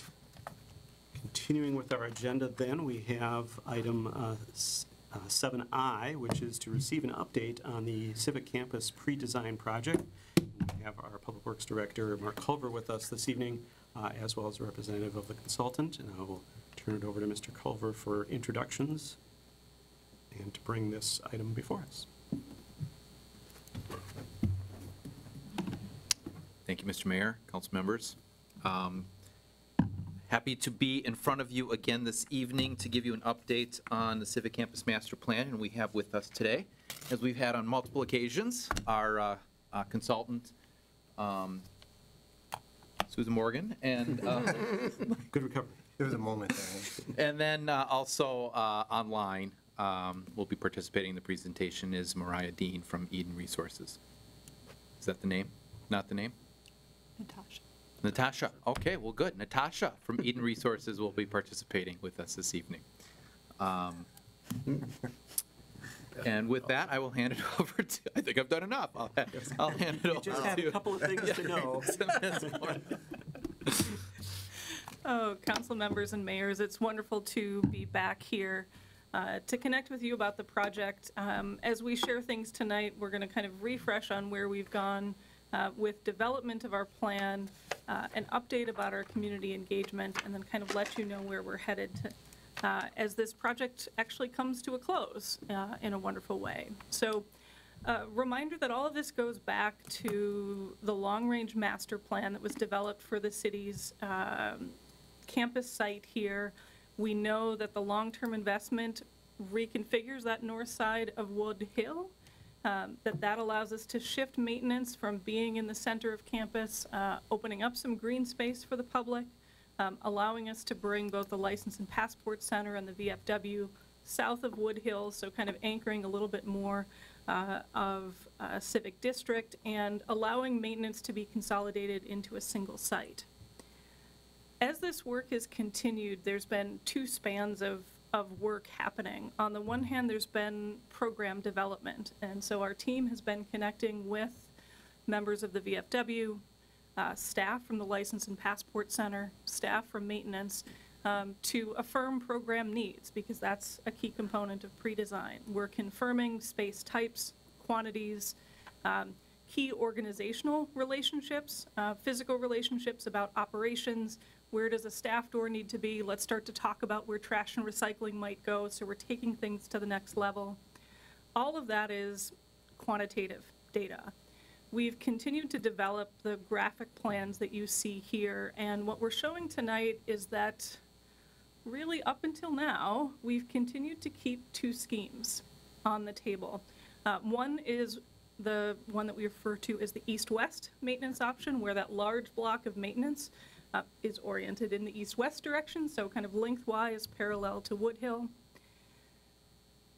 The second is a north-south. The reason why we've continued to carry these forwards, both in discussions with residents and with maintenance and with our construction manager as it relates to phasing, sequencing, and cost estimation, is to try to understand which of these schemes is most appropriate functionally long-term for maintenance, which of these actually facilitate the phased construction that needs to happen to move a little bit of maintenance from the south side, keeping VFW in license as long as possible, and then shifting those pieces along. Maybe two other things I'll point out, and I think you can see the little hand here. We have refined the site plan, so locating parking south of the VFW, which is number 2, and south of the License Center, which is 3. We do have delivery just off of Wood Hill for both of these facilities, and we're being mindful in pre-design to keep thinking about what do these things look like from the public way? Are we using bermed earth and landscape? Are we using fencing to hide areas that are more functional? You'll see more development. The last time you saw the center of the site, it was a green rectangle. And what green space meant was as yet to be explored. What we see here now is more further developed, anchoring some groves of trees on 2 sides of the space, actually opening up space down the center so that potentially as vehicles and pedestrians move along Wood Hill, you might actually have line of sight through to City Hall from Wood Hill, which is something that you don't currently have now. Another piece that was very important in discussions with the VFW and an opportunity that we identified is that as this green space is designed and implemented, you have an opportunity not only for some connections over to the oval, kind of strengthening pedestrian safety and connectivity, but also in this number 6, really giving some space to a veterans memorial. That design has yet to be developed, but to really consider that the green space now has what I would refer to as 3 components. It has the veterans memorial, it has the center green space, which is multi-use, as we all like to know and talk about, and then the band around the edge is what our landscape architect calls a larger promenade. So that's deep enough so that you can pull up food trucks, you can have tents, so if you have a farmer's market, art fairs or otherwise, that could ring the perimeter of the green space, so giving you some flexibility. I've gone on a little long there, but wanted to kind of let you know what we're seeing and developed in response to comments. Those components don't change as we move between the north-south and the east-west. I'll move here through some 3-dimensional drawings. Again, at pre-design, this is intent for design expression. It is not yet a design. We like to qualify that. So at pre-design, we're looking at the size and the shape of things. What are the tall pieces? What are the short pieces? We start to indicate some material differences. Not yet the materiality, but just that we might suggest there is some of this and some of that. That's something that we can price, but allows us to continue in the design later. So what you're seeing here is as we look towards maintenance, in the east-west scheme, because the main part of maintenance is your vehicle garage, that's the taller space for all of your big equipment and vehicles. The components that flank that are the workshops, administrative areas, and so those are actually shorter. And so as we think about what is closest for Griggs residents, there's some cascade in this option. Along Lexington, the larger element is the salt shed, which would open in towards the yard, and then smaller storage bins. Both of those would have a solid face to Lexington and open into the yard. This is a view from Lexington, and again, at this point with the pre-design, you're seeing an indication not of a final design, but the notion that what might happen along Lexington might be one expression. So some use of material or texture, really elevating this from a simple industrial facade into something a little bit richer. In the north-south option, which is the one that, as of today, as of our conversations, we are recommending and starting to build a recommendation for, in this scheme, that vehicle garage is actually oriented perpendicular to Wood Hill. This allows us both to actually build a little bit more in a phase 1, which actually makes some of that phasing and the puzzle piece moving a little bit more effective. It also allows us in the near term to potentially provide a little bit more capacity for VFW and parking along the way. There are also some challenges, as we spoke previously, about topography and stormwater, and in this scheme we are actually able to implement that infrastructure in a more comprehensive way. It's a little bit more challenging as we build half the site and half the site to think about where those large underground tanks go and how to accommodate them in the phased structure. I should note in all of these schemes, one thing that we're developing is that number 9, which is what is that edge against the Griggs residences. We are continuing to explore an element which is a multi-part feature, which is both a bermed hill, combination of plantings, and some fencing. And we're continuing to pull information from residents. We have some here tonight. So we're having those conversations about what feels appropriate and effective. I should note in this north-south scheme, vehicles are also entering north-south. So the small aisle that you see to the west is not an active loading, unloading area. It's a secondary aisle for movement only. And so in this scheme, your movement is directed more so to Wood Hill and then out on the north side over into the yard. So again, here in this scheme, actually, what's closest to the Griggs residence is the shorter flanking areas of workshops. The taller vehicle garage bay is deeper into the site, maintaining some of those elements otherwise on the east side of the site. This gives you a small indication, and we have more work to do here on Lexington. As with both Griggs and Lexington, the edge of where the building is something that will then be buffered by landscape. Right now you're seeing preliminary trees, and those are actually probably some existing trees, so there's more work to be done on this one. I do want to note that our cost estimation will include some material references that already exist on site in terms of warm colored brick, some metal paneling that might relate to City Hall, and use of stone as well. And so we're looking at the existing buildings, and our proposal would tie these together, including, as you saw in some of the three-dimensional views, maybe some colonnades similar to the front of City Hall. That green space would be multi-use. For us at this point in time, for cost estimation, we're looking at those big moves, which is how much is turf, how much is that drivable promenade, how much are trees, what is that nature generally of the Veterans Memorial. For Lexington Avenue facade, that piece that you saw as a placeholder, we're still exploring what that might be. Is it a green wall? Is it decorative metal panel or some sort of an art piece? Might we actually use some of that brick that's elsewhere on the site, but do it in an artful way? That's a not insignificant expanse of wall, and we are mindful about what that is.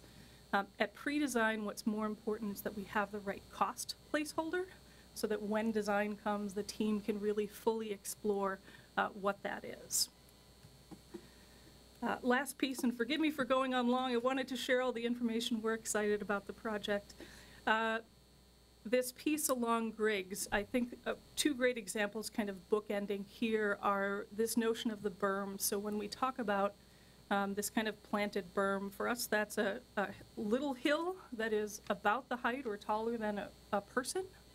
So you wouldn't have a direct line of sight from residences straight out your backyard to those buildings. As you see in the two different schemes, maintenance is between 60 and 90 feet away from the property line. So you have a pretty generous setback as it relates to kind of line of sight, and our goal would be to explore something which combines both the earth and some trees and, as needed, fencing, which is required for security around the perimeter of maintenance.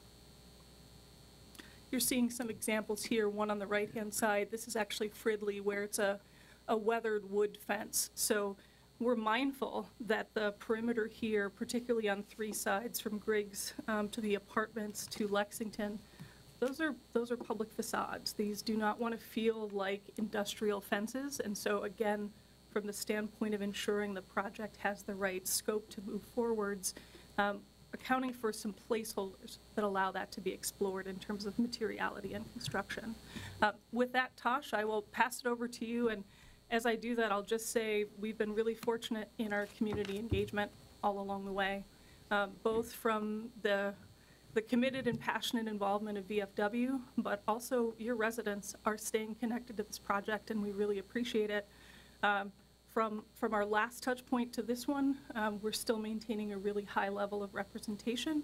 It's incredibly valuable for us to have that perspective consistent and for our team to continue to be held accountable to both the concerns and the needs, and you'll see that in the notes that Tosh shares here. Thank you, Susan, and good night, everyone. My name is Natasha, again, just to give you guys a quick update of how the community engagement has been going. I'm here on behalf of Eden Resources, and Mariah, who's our other community engagement liaison, who's not able to make it tonight. But as you can see, we've gotten a decent amount of community engagement completed. We've got a lot checked off on our list, and we have a couple more engagements that we have left to complete, and that's going to be our informational session at the Lexington Apartments on the 21st. And then we have our second open house that's going to be to the general public. That's going to be on Thursday, the 22nd. So as we wrap up our efforts, we're trying to ensure that we're gathering a comprehensive collection of comments and concerns from the public. And if we move to the next slide, I can't see the presentation. I was going to say, just so you know, all we're seeing right now on our screens is you. And not that there's anything wrong with that, we're not actually seeing the presentation. I think it's a Zoom-related thing, yeah. I will go back very briefly so you can see the slide you couldn't see, and we'll give you a few moments to take a look at that before we flip ahead. Thank you. Sorry, I thought you were going to keep sharing the presentation, and I was just going to speak to it. Your background's very nice, Natasha. And the foreground isn't bad either. I'm sorry, am I still going? Yes, you are. Yep. All right, I've just flipped the slide here, so you should be able to provide the summary of the community engagement. Okay, so as you can see, those comments and concerns that we had from our last Griggs and Lexington open house, they echo essentially the first one that we had. So the residents still had similar concerns and comments, and the team has done a great job of proposing solutions to best accommodate the residents, as Susan mentioned, just opening that space up and maximizing green space components, and just developing those north, south, and east-west orientations. So we're doing our best to try to gather as much of the comments and concerns that the residents have, and doing our best to accommodate and address those and propose those solutions. And again, we have our open house on September 22nd on Thursday for the general public and anyone who wants to come. Where is that located? That will be here at City Hall. All right. Thank you. And what time is that at? I believe it's at 5:30. Okay. We'll be doing a social media blast in that this week with more details on that. Obviously, we don't know. So. But thank you. What I would also note is that from the time that we last met with residents, our team had continued to explore the two options. Residents were shown both the east-west and the north-south options.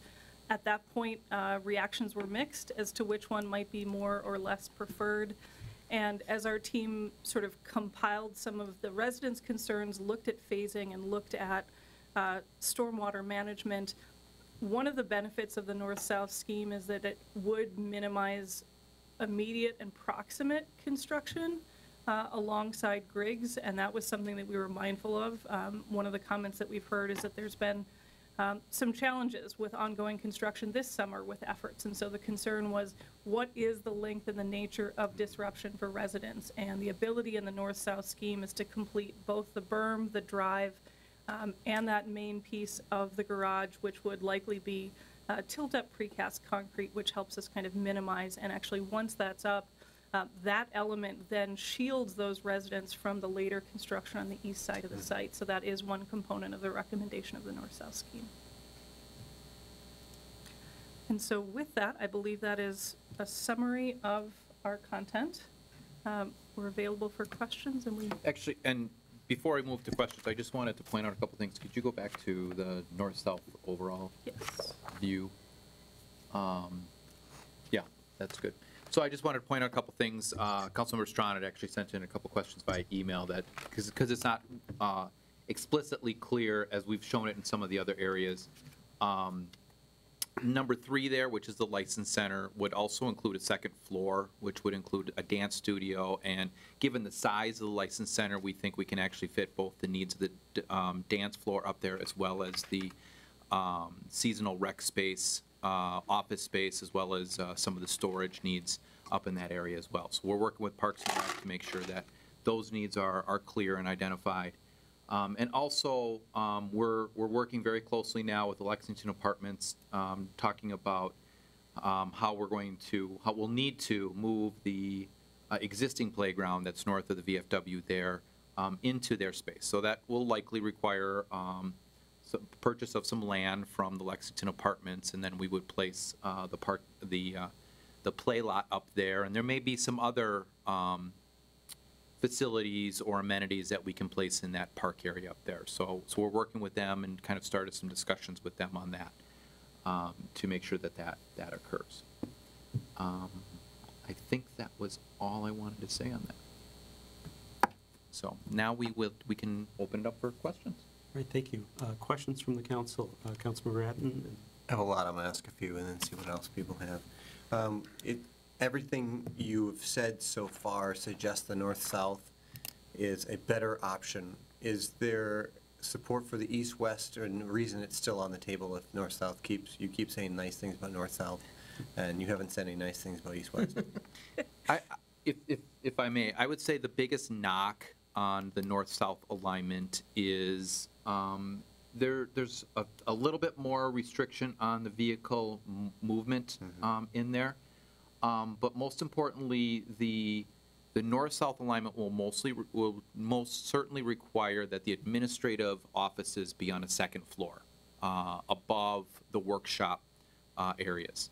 And so that leads into some an elevator, some stairs, and just a little bit some additional costs there. But we actually think that the costs are still going to come out relatively equal among the two.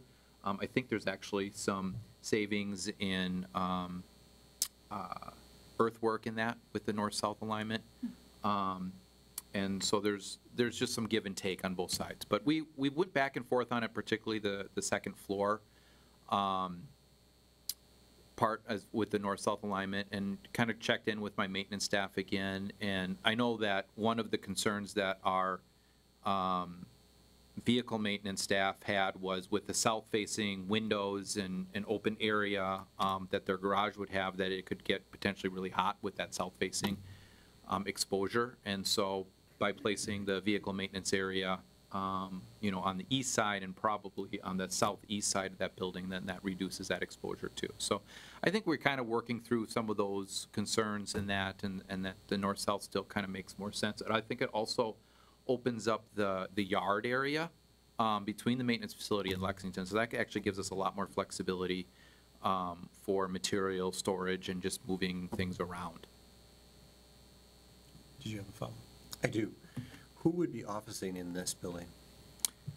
It would be the superintendents for both Parks and Rec and Public Works. So currently there are three of those. Well, there would be the park superintendent, and then the two Public Works superintendents. We'd probably have an office for the directors to hang out occasionally and go, hang out in that space and be there and be present. And it might be a shared office for the two, like we might have a timeshare or something. And then all of we're not proposing to bring in any additional staff than what's already at the maintenance facility. There would be some cubicles in that for like the working foreman and such to work and do some of their administrative things, and for the other staff just to work at computers when they need to. That's becoming more and more frequent, as you can imagine. And I think there's a couple other park staff that would be there. So I don't have the exact number at the top of my head right now on that, but there's a little bit of growth in there in that office space from what we're currently housing at the maintenance building for additional staff in the future. It also provides sufficient space for workers and seasonal workers for the kinds of meetings that you have to have at the beginning or end of a shift. So it has that collaborative and meeting space as well. Did you have another follow-up? I have a different question. Different question is all right, too. Okay, great. Can you talked about the distance between, say we're in the north-south alignment, the difference between the wall and the residence. What's the distance between the last paved surface and resident property lines on Griggs? So the zones are that space that we're calling the berm is 30 feet wide. Okay. Then in this scheme, the amount of paving is 30 feet between the edge of that berm and the edge of the building. And so that's in the north-south scheme, you're 60 feet from the property line to the edge of the building. Okay, so essentially 30 feet where we can have some forms of natural barriers and unnatural barriers and whatever else. I'm not sure we're going to do unnatural barriers. Well, They look Fencing. unnatural. yeah. Speaking of barriers, I have a question about that wall along Lexington. Our city code has some pretty clear lines around facades facing main streets and breaking up the facades and things like that. What I don't actually hear is some of that clarity. Maybe the artwork is suggesting that. But I think that's something we want to make sure that we're thinking about. Yeah, that obviously they're just renderings, but seeing that wall all the way along that distance is really kind of oppressive feeling. It's relentless. Yeah, and the green wall is fantastic if we're in Florida, but maybe not so fantastic in Minnesota. So thinking about how we do that with material changes, maybe, yes, some artwork things, but also material, and, yeah, I would not love just a wall, even if it's got a cute design in it. It needs more than that. Understood. Actually, one of the recent things that we were discussing is that potentially this wall, because it is facing the public street, may want to have, and I think, Mayor, I saw you moving your hands, and that's exactly the way we kind of talk about it, which is a little bit more of that relief, edge to edge. But this is also an opportunity for some of those indications of elements that help break down scale. So, windows that are translucent and backlit, so you get a sense of day and night through it. That you have elements that kind of speak to scale or might even relate to the fire station, so that along Lexington there's maybe some, as we like to call it, right, the conversation between the buildings. So I think what's appropriate in the direction we would take tonight is just to ensure that our diagrams as we wrap this up and our costs as we move this forward are accounting for more articulation on that facade than what we're currently showing. Okay. Thank you. Thank you. Councilmember Strawn? Yes. First of all, about that wall, I don't see any indication there that there's like a series of streetlights or anything along there. And I think that would be essential to have some type of lighting along there. So, I mean, I think it would just go from everything set back very far from the street there to having that wall so close, and I don't know that that would feel safe for anyone who needed to walk by there. I was mostly curious what happened to this renovation of this space, of this building. I've been hearing since I've been around that we don't have enough space here. And I haven't heard anything about additioning on that. Yeah, so, within the Civic Campus Master Plan, we actually, the original overall plan, we had some conversation in there about what it might cost to renovate that space for some other use. And by that space, I mean the existing newer tip-up panel area that the maintenance facility that the vehicles are stored in now. And that's roughly, where a little north of where the 6 is there, I think. In between the 6 and the 2 on the map. I think, if I can interrupt, I think the question actually relates to 8. 8. Oh, I'm sorry. I apologize. Right here. Thank you. Thank you for that correction. And we've identified, we've said that it would be a future phase to expand City Hall. And the Civic Campus Master Plan does identify some additional square footage on the east side of City Hall to expand some of our office space there and that. But, the focus right now has been on the maintenance facility for this phase and, the license center, which are kind of 2 of the immediate needs. If I may also Go ahead. join in, one aspect as we looked at the many projects and the many priorities, the one more pressing issue, and this relates to staffing, is the police department's space needs within this facility. And so when we talk about number 8, the master plan actually prioritized City Hall and the police department differently. And police has a greater need, and the planning work that we did identified that reconfiguration of some of your lower level space would provide additional staff space for police. And so that interior renovation is something that was recommended, probably potentially to parallel this, but that is part of the planning that city staff have to do. Because in our master plan, we were actually able to plan that out, show where the workstations need to be, the doors and the walls, that's actually been taken to a level where we needed to take this content so that there was sufficient information about cost and scope, so that as you start to plan these, which can you do in line with one another, what happens while something else is happening. For instance, your renovation of police might parallel some of the site work that happens north of Wood Hill. So just to kind of put that into perspective, is that the renovation for police was more pressing in response to immediate 2021, 2022 plus staffing needs for the department.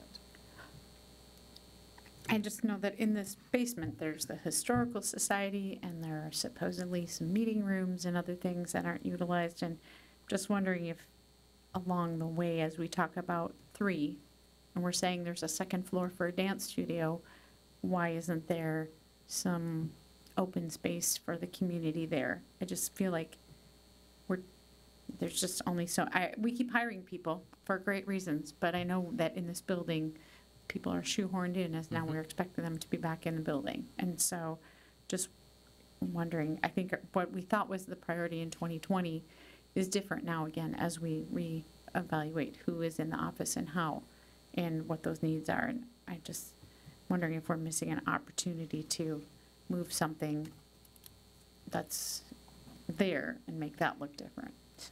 You know, and I'll close that by saying that when we do get into final design, there could be more conversation about how does that, you know, is it really 10,000 square feet? How does that 10,000 square feet get divided? We are already, as Susan alluded to, we're already doing some of that shell game and shuffling things around within City Hall and moving people out over to the, you know, Lexington shops, which does free up space here, but then, you know, creates a more longer-term problem with the Lexington shops and the removal of that.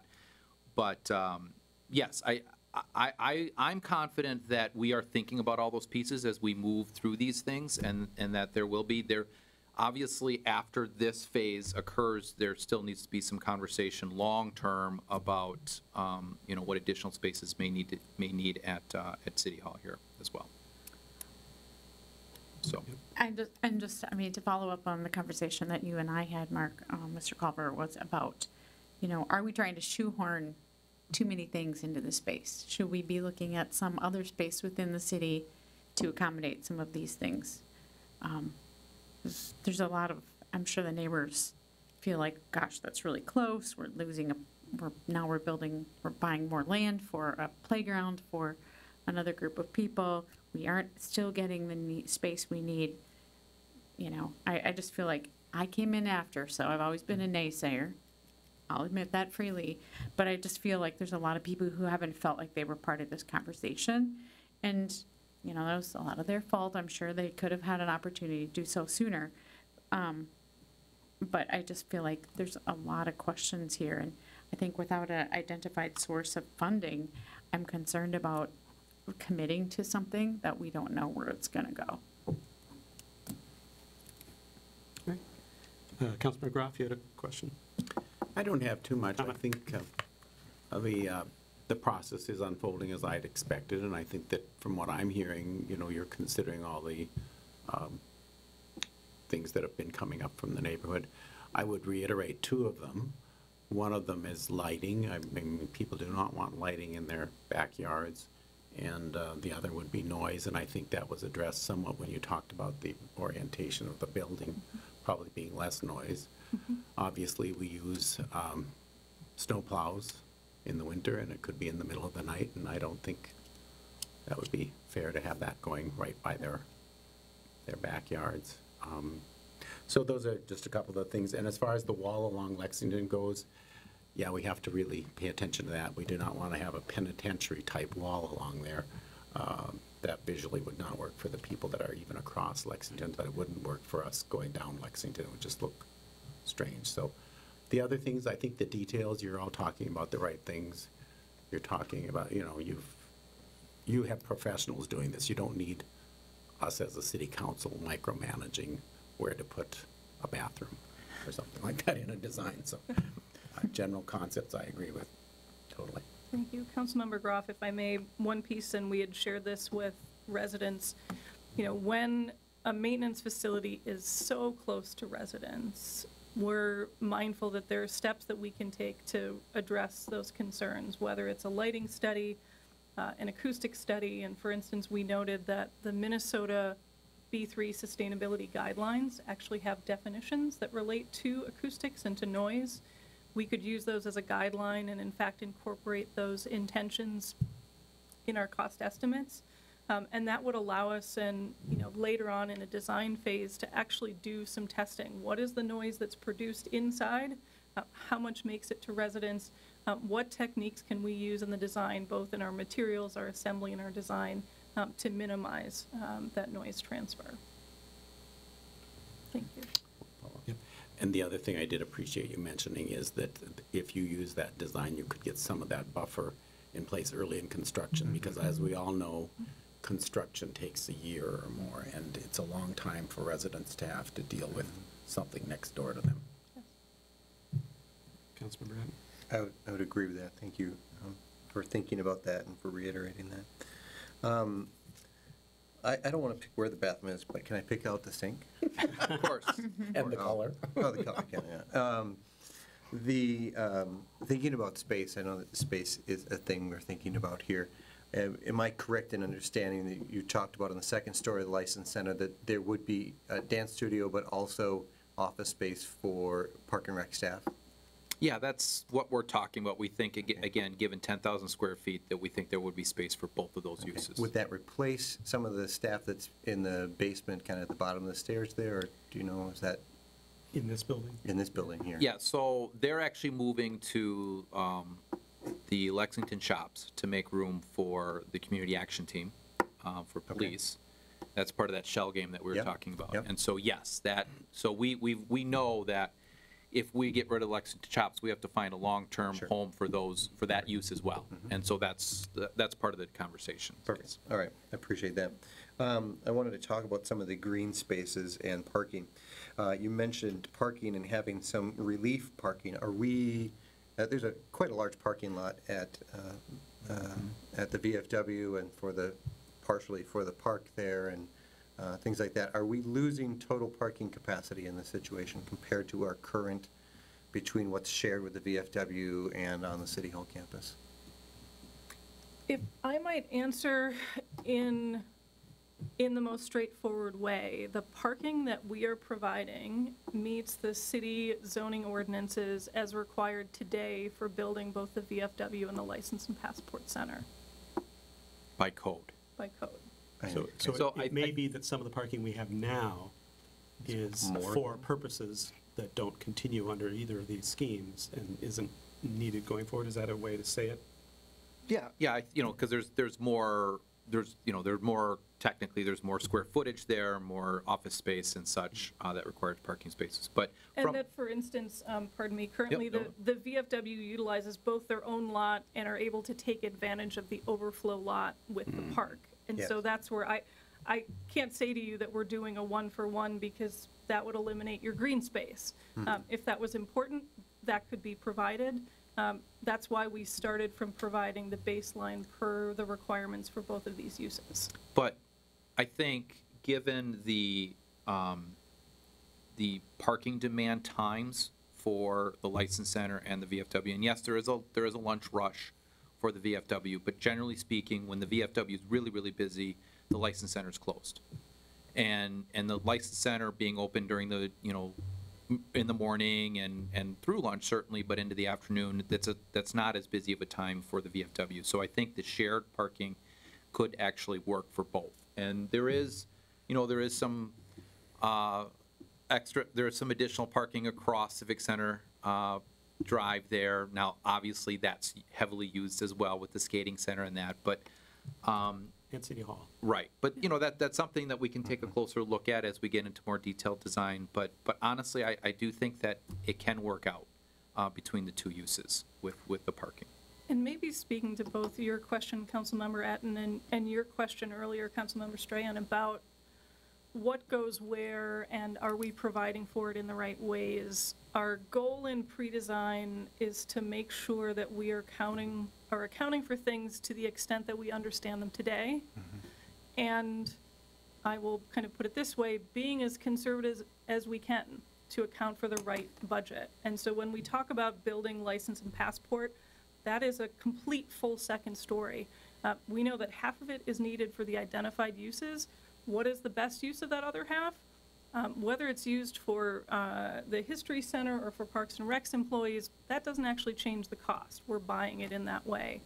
Right now, with the way the site plan is organized with both parking and the green space, it costs a bit more to make the green space. If in the design, we go through a detailed traffic study and consider and look at some of those flows, and if it's important to consider that you might have a simultaneous use of an event with the dance hall and the VFW, it may be important to add one more row of parking. For us to do that during the design, we will have already at pre-design bought a little bit more of the slightly more expensive square footage. So, that's something where more dialogue is needed, and it's dialogue with the community, it's continued consideration by staff, by the council.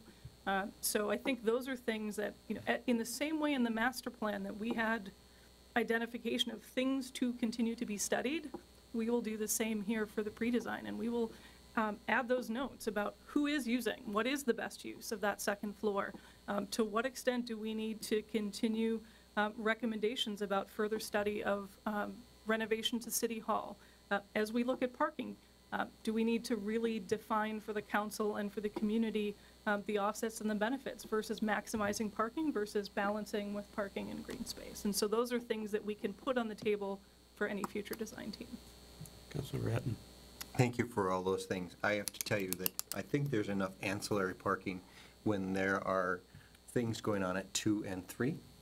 It's when there are things that are going on at 5 that I'm concerned about. Because that's where our maximum use, when the Roseville Raiders hockey team is beating White Bear Lake, and people want to be at the VFW. Yep. And that happens today. Roseville beating White Bear Lake. Of course, Good. Of course, go Raiders. But the VFW actually, they fight off people trying to park in their parking lot today. Sure. And I think part of that is going to be trying to, manage that as far as making sure that we are saving spaces for the VFW and the parking when those events occur at the skating center. That's the conversation I want to make sure we're having with the VFW, but also with whether it's hockey, figure skating, major users that bring in hundreds of people at a time into the skating center oval complex. How are we making sure that we're on the same page with them as we look at our ongoing communication? I don't really want any more parking lot. I want to make sure we're thinking about how we manage this and work with this in a way that is successful for our community as we try to balance all these different needs.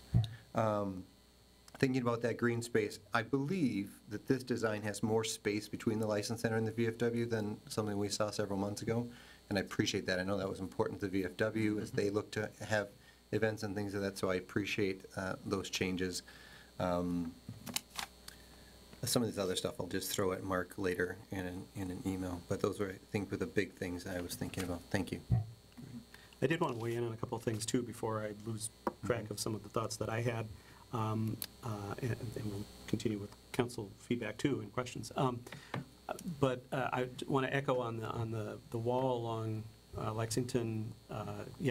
It's got to be articulated. It's got to be. I would even trade moving it farther west and adding a berm with some native plantings, at least for part of the height, to break it up horizontally vertically, as well as to break it up and articulate along the length of it.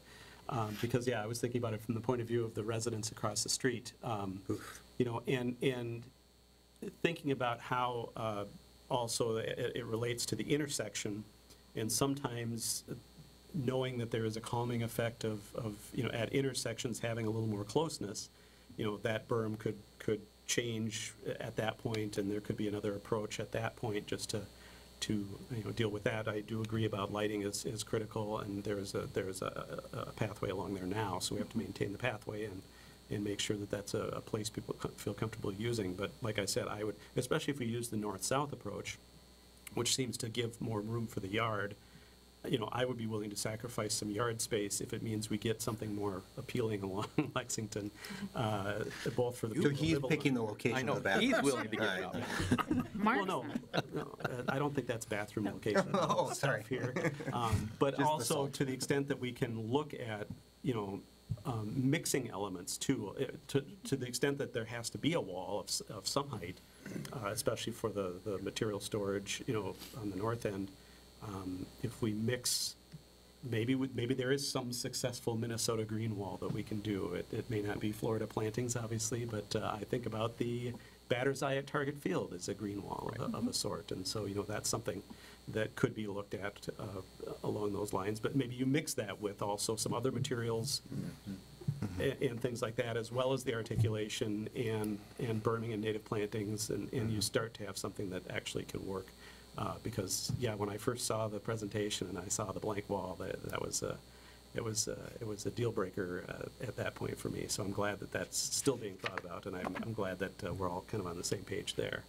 And then just also in regard to looking at the possibility of continuing to reuse portions of the existing Public Works facility for either the License Center and/or VFW or both. I hope that is still at least part of the consideration. Obviously, cost can dictate a lot of that, and ability to renovate space and reuse space.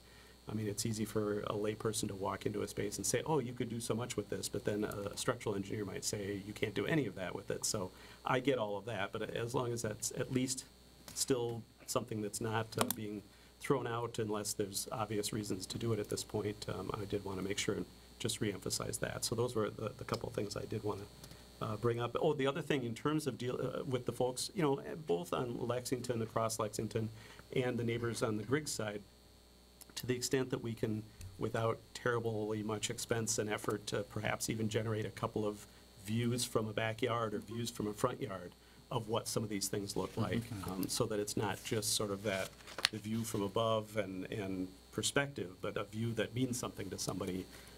That can be helpful to understanding of these things too, and I think that we owe that to folks that are concerned about these things. And the last thing I'll add is that if, I know there's always in these cases of things being built near people's homes is concern about property values and things like that.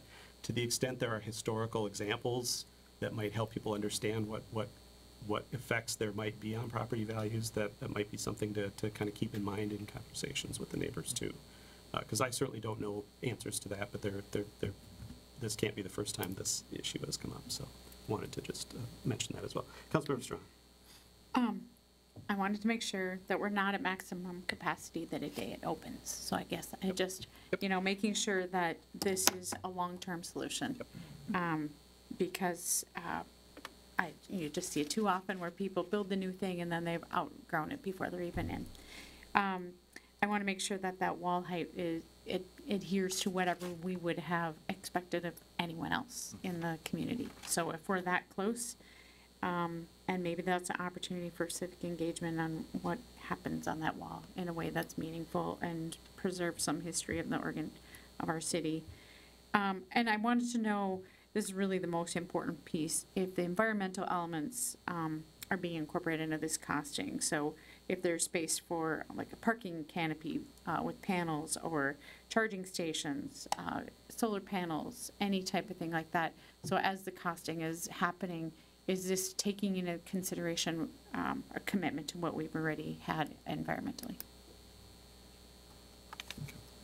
Wonderful questions, and a couple of pieces. So the program development was based on 20-year projections, and that is an industry standard for as far as you could look and provide enough capacity and cushion. Beyond that, the nature of the evolution of service, demographics of community and needs is just something that can't be projected because there's so many factors and changes. And so all of these facilities, including license and passport and maintenance, are all include that 20-year projection. And I think that that's a critical and an important piece. What I would note about the environmental elements is that we will have really a line item that demonstrates compliance with Minnesota B3 as an example. That's one of the more cost-intensive uplifts because it relates to design, engineering, implementation, and construction, and so that will be accounted for. We have had conversations about accommodation for renewable energy, both geothermal wells and solar PVs, and that is something that we can include in our cost estimation. As we look at the nature of facilities such as maintenance, we're likely looking at renewables as an offset, but not a total net for the service, just because of the intensity of the operations and the duration. If we looked at this at a whole site scale, we might be able to explore net zero if that was of an interest, but that would be larger scale commitment to comprehensive solar canopies and such. And so that would be probably a scope plus that we would want to make sure that we understand from council's direction and staff's direction before we would price and proceed. We do want to do public comment too, because we've got folks here for that, but I did want to note too, we do have in our own code requirements as to sound and light at property lines and things like that, and we certainly want to be in compliance with our own codes, and I think that gets to both the parking, which was already mentioned, as well as the building articulation and all those types of things. So certainly we don't want to be building that, that doesn't meet our own code requirements, and so just wanted to note that. With that, if it's appropriate at this time, I think we can provide an opportunity for public comment, and we may have folks both participating remotely as well as folks in the chamber here who may wish to offer public comment. So we'll just reiterate the rules of the road for that. We do have a 3-minute time limit per speaker. We ask that you begin your comments with your name and address or street for the record. And if you're participating remotely, the way you can get in to make your comment is to use the raise your hand feature in Zoom. I think that covers it, so we'll open it up for public comment. Welcome. Hi, Roger Hess on Wagner Place. You already know, I think you should at least explore reusing the current Public Works building, but I won't talk about that too much because there are other places to put the VFW and the License Center. But my other thing was, it's supposed to be a master plan. So I was wondering, have you guys had even like a little bit of discussion about the police department and where the IT is going to go and all those kind of things before you completely decide on this? Because I understand that eventually the police department needs something, and you need a place for the new IT place to be. So rather than just having, limited just this, I just wondered if you're at least having some preliminary discussion about those kind of things, and even about an administration wing eventually. Instead of like before, we just do the fire department, we just do this or that. It'd be nice to have everything, at least something very preliminary. So, thank you. All right, thank you. Anyone else from the public who wishes to speak to this item this evening? And Rebecca, let me know if anybody has got their hand raised on. Right. Hello and welcome. Good evening. My name is Matthew Drawl. I live at 2736 Griggs Street North. And on behalf of the Griggs residents, we are not as excited as some people in this room about this whole thing. And we want to express our concerns that, that shouldn't be just like a checklist item like Eden Resources said, because we do have very significant concerns about this, particularly in terms of our property values, and the fact that we definitely don't want any sort of like walking path or anything like that going behind our residences along that berm or wall or anything like that, because we feel that increased foot traffic would present an additional security risk to our properties as well. So I do really want to thank Mayor Rowe for addressing the property value concern, and we would definitely appreciate something like a study that would take into account for what that impact might be on our properties. So, if we could try to incorporate something like that in, that's something we would really value, because we think that is something that really needs to be addressed. Because, for example, my neighbor to the south has had the house for like maybe a year, and a significant hit on his property value could put him upside down, where, you know, I've been fortunate enough that I bought 8 years ago, so I might be in a little better spot personally, but still, I don't want to take a significant hit to my value. All right. Thank you for your comment. Thank you. Anyone else from the public who wishes to speak to this item this evening?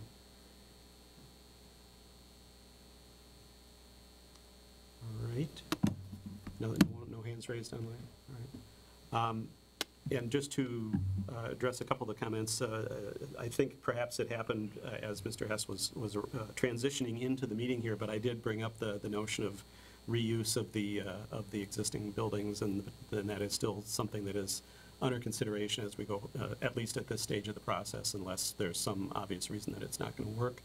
The other thing is, I believe that it was stated earlier, and perhaps also wasn't able to be heard during the moving back and forth, but I believe we have looked at the 20-year needs of PD and IT as well, and all of the city organization as part of this process. I remember seeing that information as we went through this, and so that has been accounted for. And maybe if you just want to touch on that a little bit from a staff or consultant perspective. Yeah, and I just want to say that, you know, if we were talking about the Civic Campus Master Plan, if we were talking about the holistic master plan, we would be showing an orange or an additional space onto City Hall on that east side.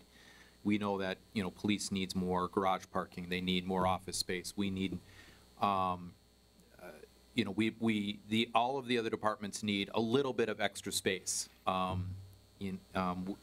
Councilmember Strawn indicated, you know, we really are bursting at the seams in a few areas. And so, you know, we are long-term looking to add some additional space to City Hall to account for that, and provide those additional spaces. You know, you're all familiar with Metro INET. You know, they're their own organization. At some point, they're going to have to make their own decision as to where they're going to be long-term. And that's something that they need to decide, and we will certainly work to our best to accommodate them, but they may outgrow our space. And that's just something that we may not be able to accommodate them long-term. So, I think one piece that will be important, and our firm is a part of projects like this, which is this project's history is going to predate and postdate lots of different bodies, both on the resident side, on the council side, and on who you're working with at the time. And I think important as we bring this part to a close, just to remind everyone that this is actually the next phase of the master plan, that there was a multi-year master plan development that included programming and planning for all of the departments. That established this overall decision to explore shifting and consolidating maintenance to the north side of Wood Hill. That was something that was shared as part of considerations that looked at a more holistic reuse of the existing maintenance properties. I believe that information is still available on the Roseville website. So all of those went through a larger community process. The localized reuse of maintenance is something that we will make sure that we show in an option in a scheme. That does have impacts. It becomes a wonderful little pavilion right in the middle of your green space. And so that is something that we can show and is certainly important to consider, which is that value of peace. But I think really important to understand that this is the continuation of what was a comprehensive master plan and becomes the first piece of some of those priorities. And as we've heard tonight, important for the council to continue to consider how these various projects move ahead and in what order and combination to ensure that space needs are being addressed appropriately. Great, thank you. Any final questions or thoughts or feedback from council members? Otherwise, once again, appreciate the update and look forward to the next steps in this process. And just to remind folks, again, on September 22nd at 5:30 p.m. here at City Hall, to the best of our understanding, is when the next open house will be. And more information will be made available to the public on that in the coming days. Thank you. Thank you again. Thank you very much. All right, it's 8 o'clock. I'm going to check in with the council. We don't have too much left on our agenda, so I don't know if we need a break, but I did want to check in case there was some urgent need for a break. Let's keep moving. All right. Then that brings us to item 7J, which is to consider authorizing a first addendum to the professional services agreement with BBQ Holdings, Inc., owner of Granite City Food and Beverage, related to an agreement for termination. I'll turn it over to our Parks and Rec Director, Matt Johnson, to bring us this item this evening. Yeah, thank you, Mayor Rowe and Council. I'm going to be very brief tonight, as this has been certainly an ongoing conversation. But I have a couple of intentions here. First, just give a very brief update of where we're at and why we have this addendum before you today, and then also to give you some very broad ideas of how the staff is thinking of moving forward and solicit feedback from the council on that. So, as you'll surely recall, when the Cedar Home Community Building was constructed, there was really a comprehensive community engagement parcel to that, and a group that was really providing input on moving forward with the construction of the Cedar Home Community Building. And part of that vision entailed having a third-party vendor to do food and beverage, with that idea that they would be able to provide something that is a level of service that is higher than what we can provide as a city staff. In 2019, after we'd been in the building for a year, staff, along with several residents and the Parks and Recreation Commission, did develop an RFP, which was included in your packet, and issued the RFP. We did receive 3 proposals at that time, and worked with a group of about 10 residents containing golfers, non-golfers, and other community users to participate in the process, and really found that we had one viable proposal from Granite City Food and Beverage. Following that, the realization that they were our final proposal, we did conduct negotiations, and we're about to enter into an agreement with them in 2020 when COVID, the pandemic, befell us. And at that time, everything paused. In July of last year, Granite City followed up with the city, with staff and said, we're about ready to move forward with that. And so we re-engaged with them and created the agreement that came before the council last year, about this time last year, and ultimately entered into agreement with Granite City Food and Beverage to provide food and beverage service at Cedar Home. Initially, they seemed gung-ho and were really excited to be there. Unfortunately, they did have some staffing changes, and the person who made the proposal and was really kind of the steward for it to the city was transferred to another location, and almost immediately the approach from management seemed to change regarding the viability of Cedar Home as an enterprise for Granite City. Ultimately, we were not able to get them to open until April. The plan was then to begin in January. And when they did open, they agreed to open only 4 or 5 hours per day, when the original agreement called for much, much more than that. This left us for a significant shortfall for our golfers and our participants, but we certainly felt as a staff we wanted to work with Granite City in hopes that they would work with us and eventually expand those hours to get to what was originally agreed upon. We continued the conversation and continued to work with them, but ultimately Granite City was unwilling or unable to expand their hours to anything beyond those 4 to 5 hours per day, leaving us unable to serve the bulk of our participants in the way that we wanted to. In the summer, some additional service issues came to fruition, and then we did have the alcohol compliance issue that came before you earlier tonight. And we did approach Granite City and say, essentially say, we're at a point we absolutely need to move forward with getting in line with what was agreed upon. At that time, they notified us of their intention to terminate the agreement, and we began to engage in conversation with them on an orderly transition, particularly with 2 goals in mind. Number 1, to make sure that residents and customers who were counting on Granite City for future events were taken care of, and secondarily to make sure that the city was made financially whole for this fiscal year of 2022. Those negotiations, I would say, have been productive, and Granite City has certainly worked with us to try to accommodate that, and that's how we arrived at the agreement that was within your packet.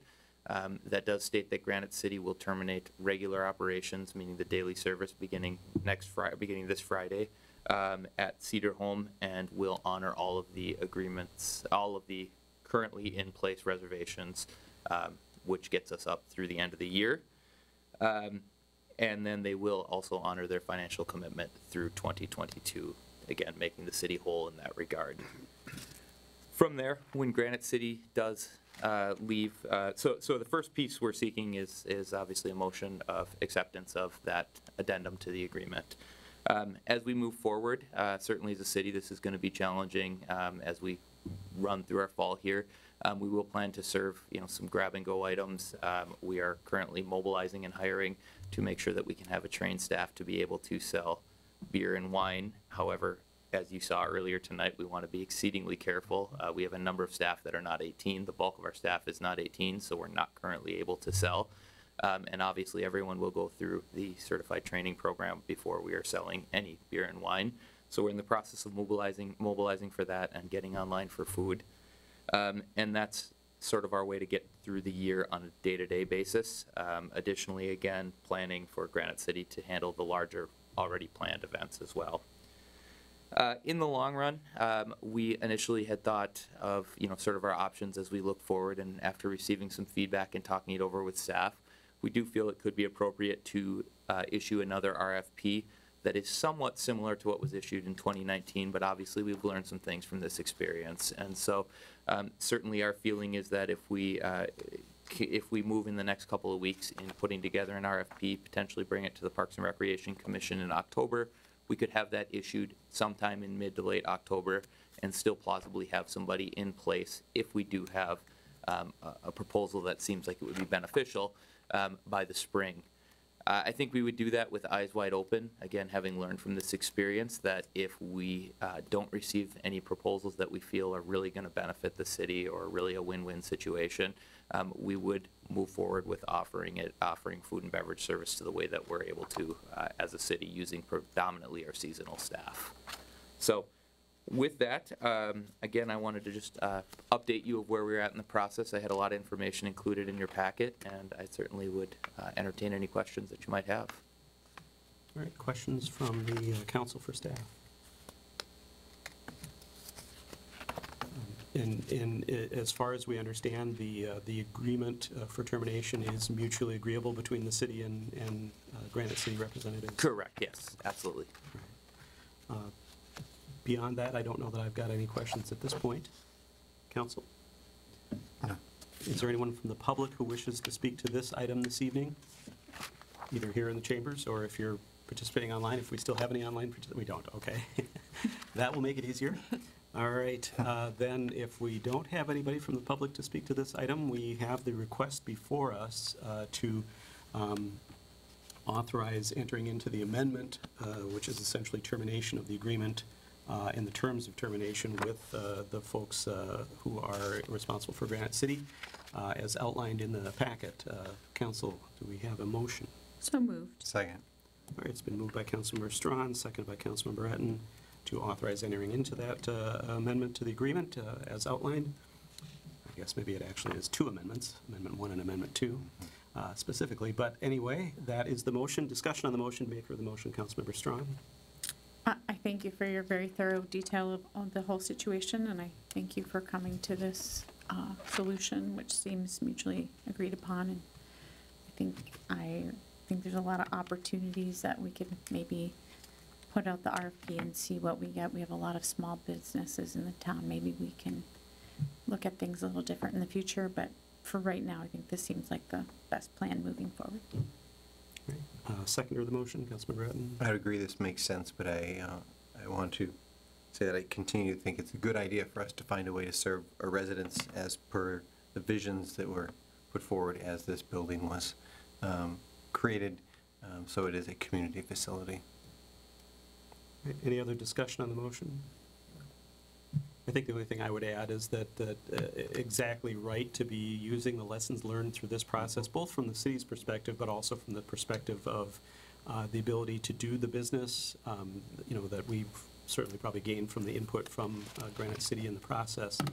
Because I think it is a challenge, in talking about small businesses are having so much of a challenge just to keep themselves in operation that it might be going out on quite a financial limb to be able to provide these services in that way, at least today in this environment, but certainly going forward, there may be opportunities, and as we've, I think, established in this process, it was a term contract where there was an opportunity to revisit it at various points anyway, so that's appropriate here. But once again, appreciate that we've all learned some things from this, and that we can move forward hopefully in the best way for the community, and still to the best extent we can meet the vision that is out there, because I think that is still viable and still something that the community is looking for. So with that, we've got the motion before us authorizing those amendments to the agreement. If there's no further discussion, all those in favor signify by saying aye. Aye. Opposed? That passes unanimously 4-0. Thank you. Thank you again to the staff for working through all this, and to our attorney. That brings us to consideration of council minutes. We've got one set of minutes from our August 22nd council meeting. We had received a draft and provided some feedback to staff on that prior to the meeting packet. Are there any other changes or corrections or a motion to approve as presented? So moved. Second. Been moved by Councilmember Strawn, seconded by Councilmember Groff to approve the minutes of the August 22nd meeting as presented. Any discussion on that motion? No. All those in favor signify by saying aye. Aye. Aye. Opposed? Didn't mean to sound disappointed that there wasn't any discussion. Right. Did you want it? No, that's quite all right. That brings us to the consent items, and I'll turn it over to Ms. Olson for those items. Thank you, Mayor. The consent agenda has items A through I. Item A approves payments in the amount of $1,837,917.32. Item B approves a temporary liquor license for Friends of Roseville Parks for their annual Tapped and Uncork event to be held on September 23rd at the Oval. Item C approves general purchases over $10,000. Item D approves the renewal of the Minnesota Criminal Justice Data Communications Network subscriber and the Court Data Service subscriber agreements. This allows our police department to query the system as it pertains to criminal justice data, both at the state level and nation level. Item E approves an amendment to the lease between the city and Roselawn Cemetery, where the city currently leases 50 acres of land from Roselawn for use as park. This amendment confirms that the city intends to indemnify the cemetery in the event of an accident. The original lease has been in existence since 1992. Item F approves the issuance of a short-term rental license for 1901 Shady Beach Avenue. Pursuant to our code, that license will be valid for 1 year. Item G approves a short-term rental license for 1277 Garden Avenue, again valid for 1 year. Item H approves the Minnesota Internet Crimes Against Children Task Force Joint Powers Agreement. The Minnesota BCA usually coordinates the law enforcement agencies across Minnesota, and by participating in this task force, the Roseville Police Department gains access to technology, best practices, information sharing, networking, funding, training, etc. And item I approves a lease amendment with T-Mobile at 2501 Fairview Avenue, and this amendment allows T-Mobile to install a backup generator for their equipment and provides additional ground space around the Lattice Tower. T-Mobile will pay an additional $4,284 per year in addition to their current cost that they spend.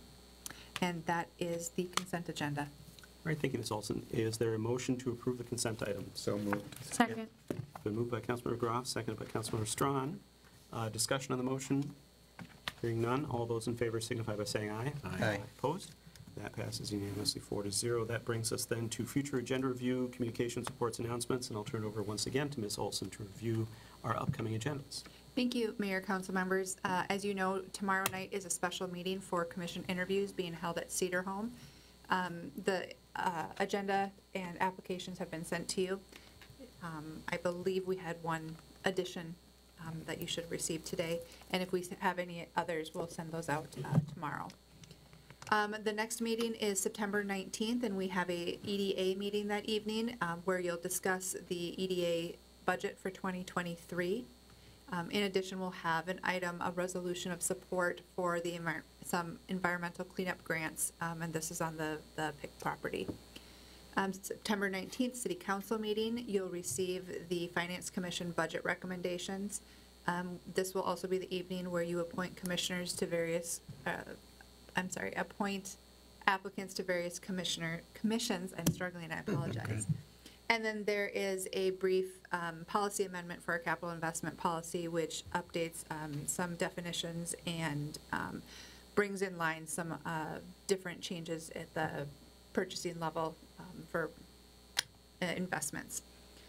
And then September 26th, that council meeting, we will have the Indigenous Peoples Day proclamation as well as adopting the preliminary levy and budget. And then in October, at the October 10th council meeting, will be the opportunity to appoint any youth commissioners that are open for all the different vacancies on our regular commissions. we'll have the final acceptance of the Civic Campus Master Plan, and then you will also consider the tenant notification ordinance. Questions for Ms. Olson on future agenda? Or any councilmember-initiated items for future agendas? And that leaves us communications, reports, and announcements. Any updates from council members in that regard? I would just note that I believe at our Thursday meeting of the Access Corporation that we will have a candidate recommended for employment as the executive director at long last at the 9 North organization. So that is an update on that process. If there's The Wild Rice Festival is on Saturday. Wild Rice Festival Harriet from 10 a.m. to 4 p.m. And Harriet Alexander. Tapton on court. Tapton on Court on the 23rd. We get to see each other All many right. times. Many more times than I that. know, many times. With that, And a meeting on September 22nd about the Civic Campus Master Right. Plan. if there's no other business before us this evening, the only other item would be a motion to adjourn. So moved. Second. Been moved by Councilmember Groff, seconded by Councilmember Ratten. No discussion on a motion to adjourn. All those in favor signify by saying aye. Aye. Opposed? That passes unanimously 4-0, and we are adjourned. Thank you.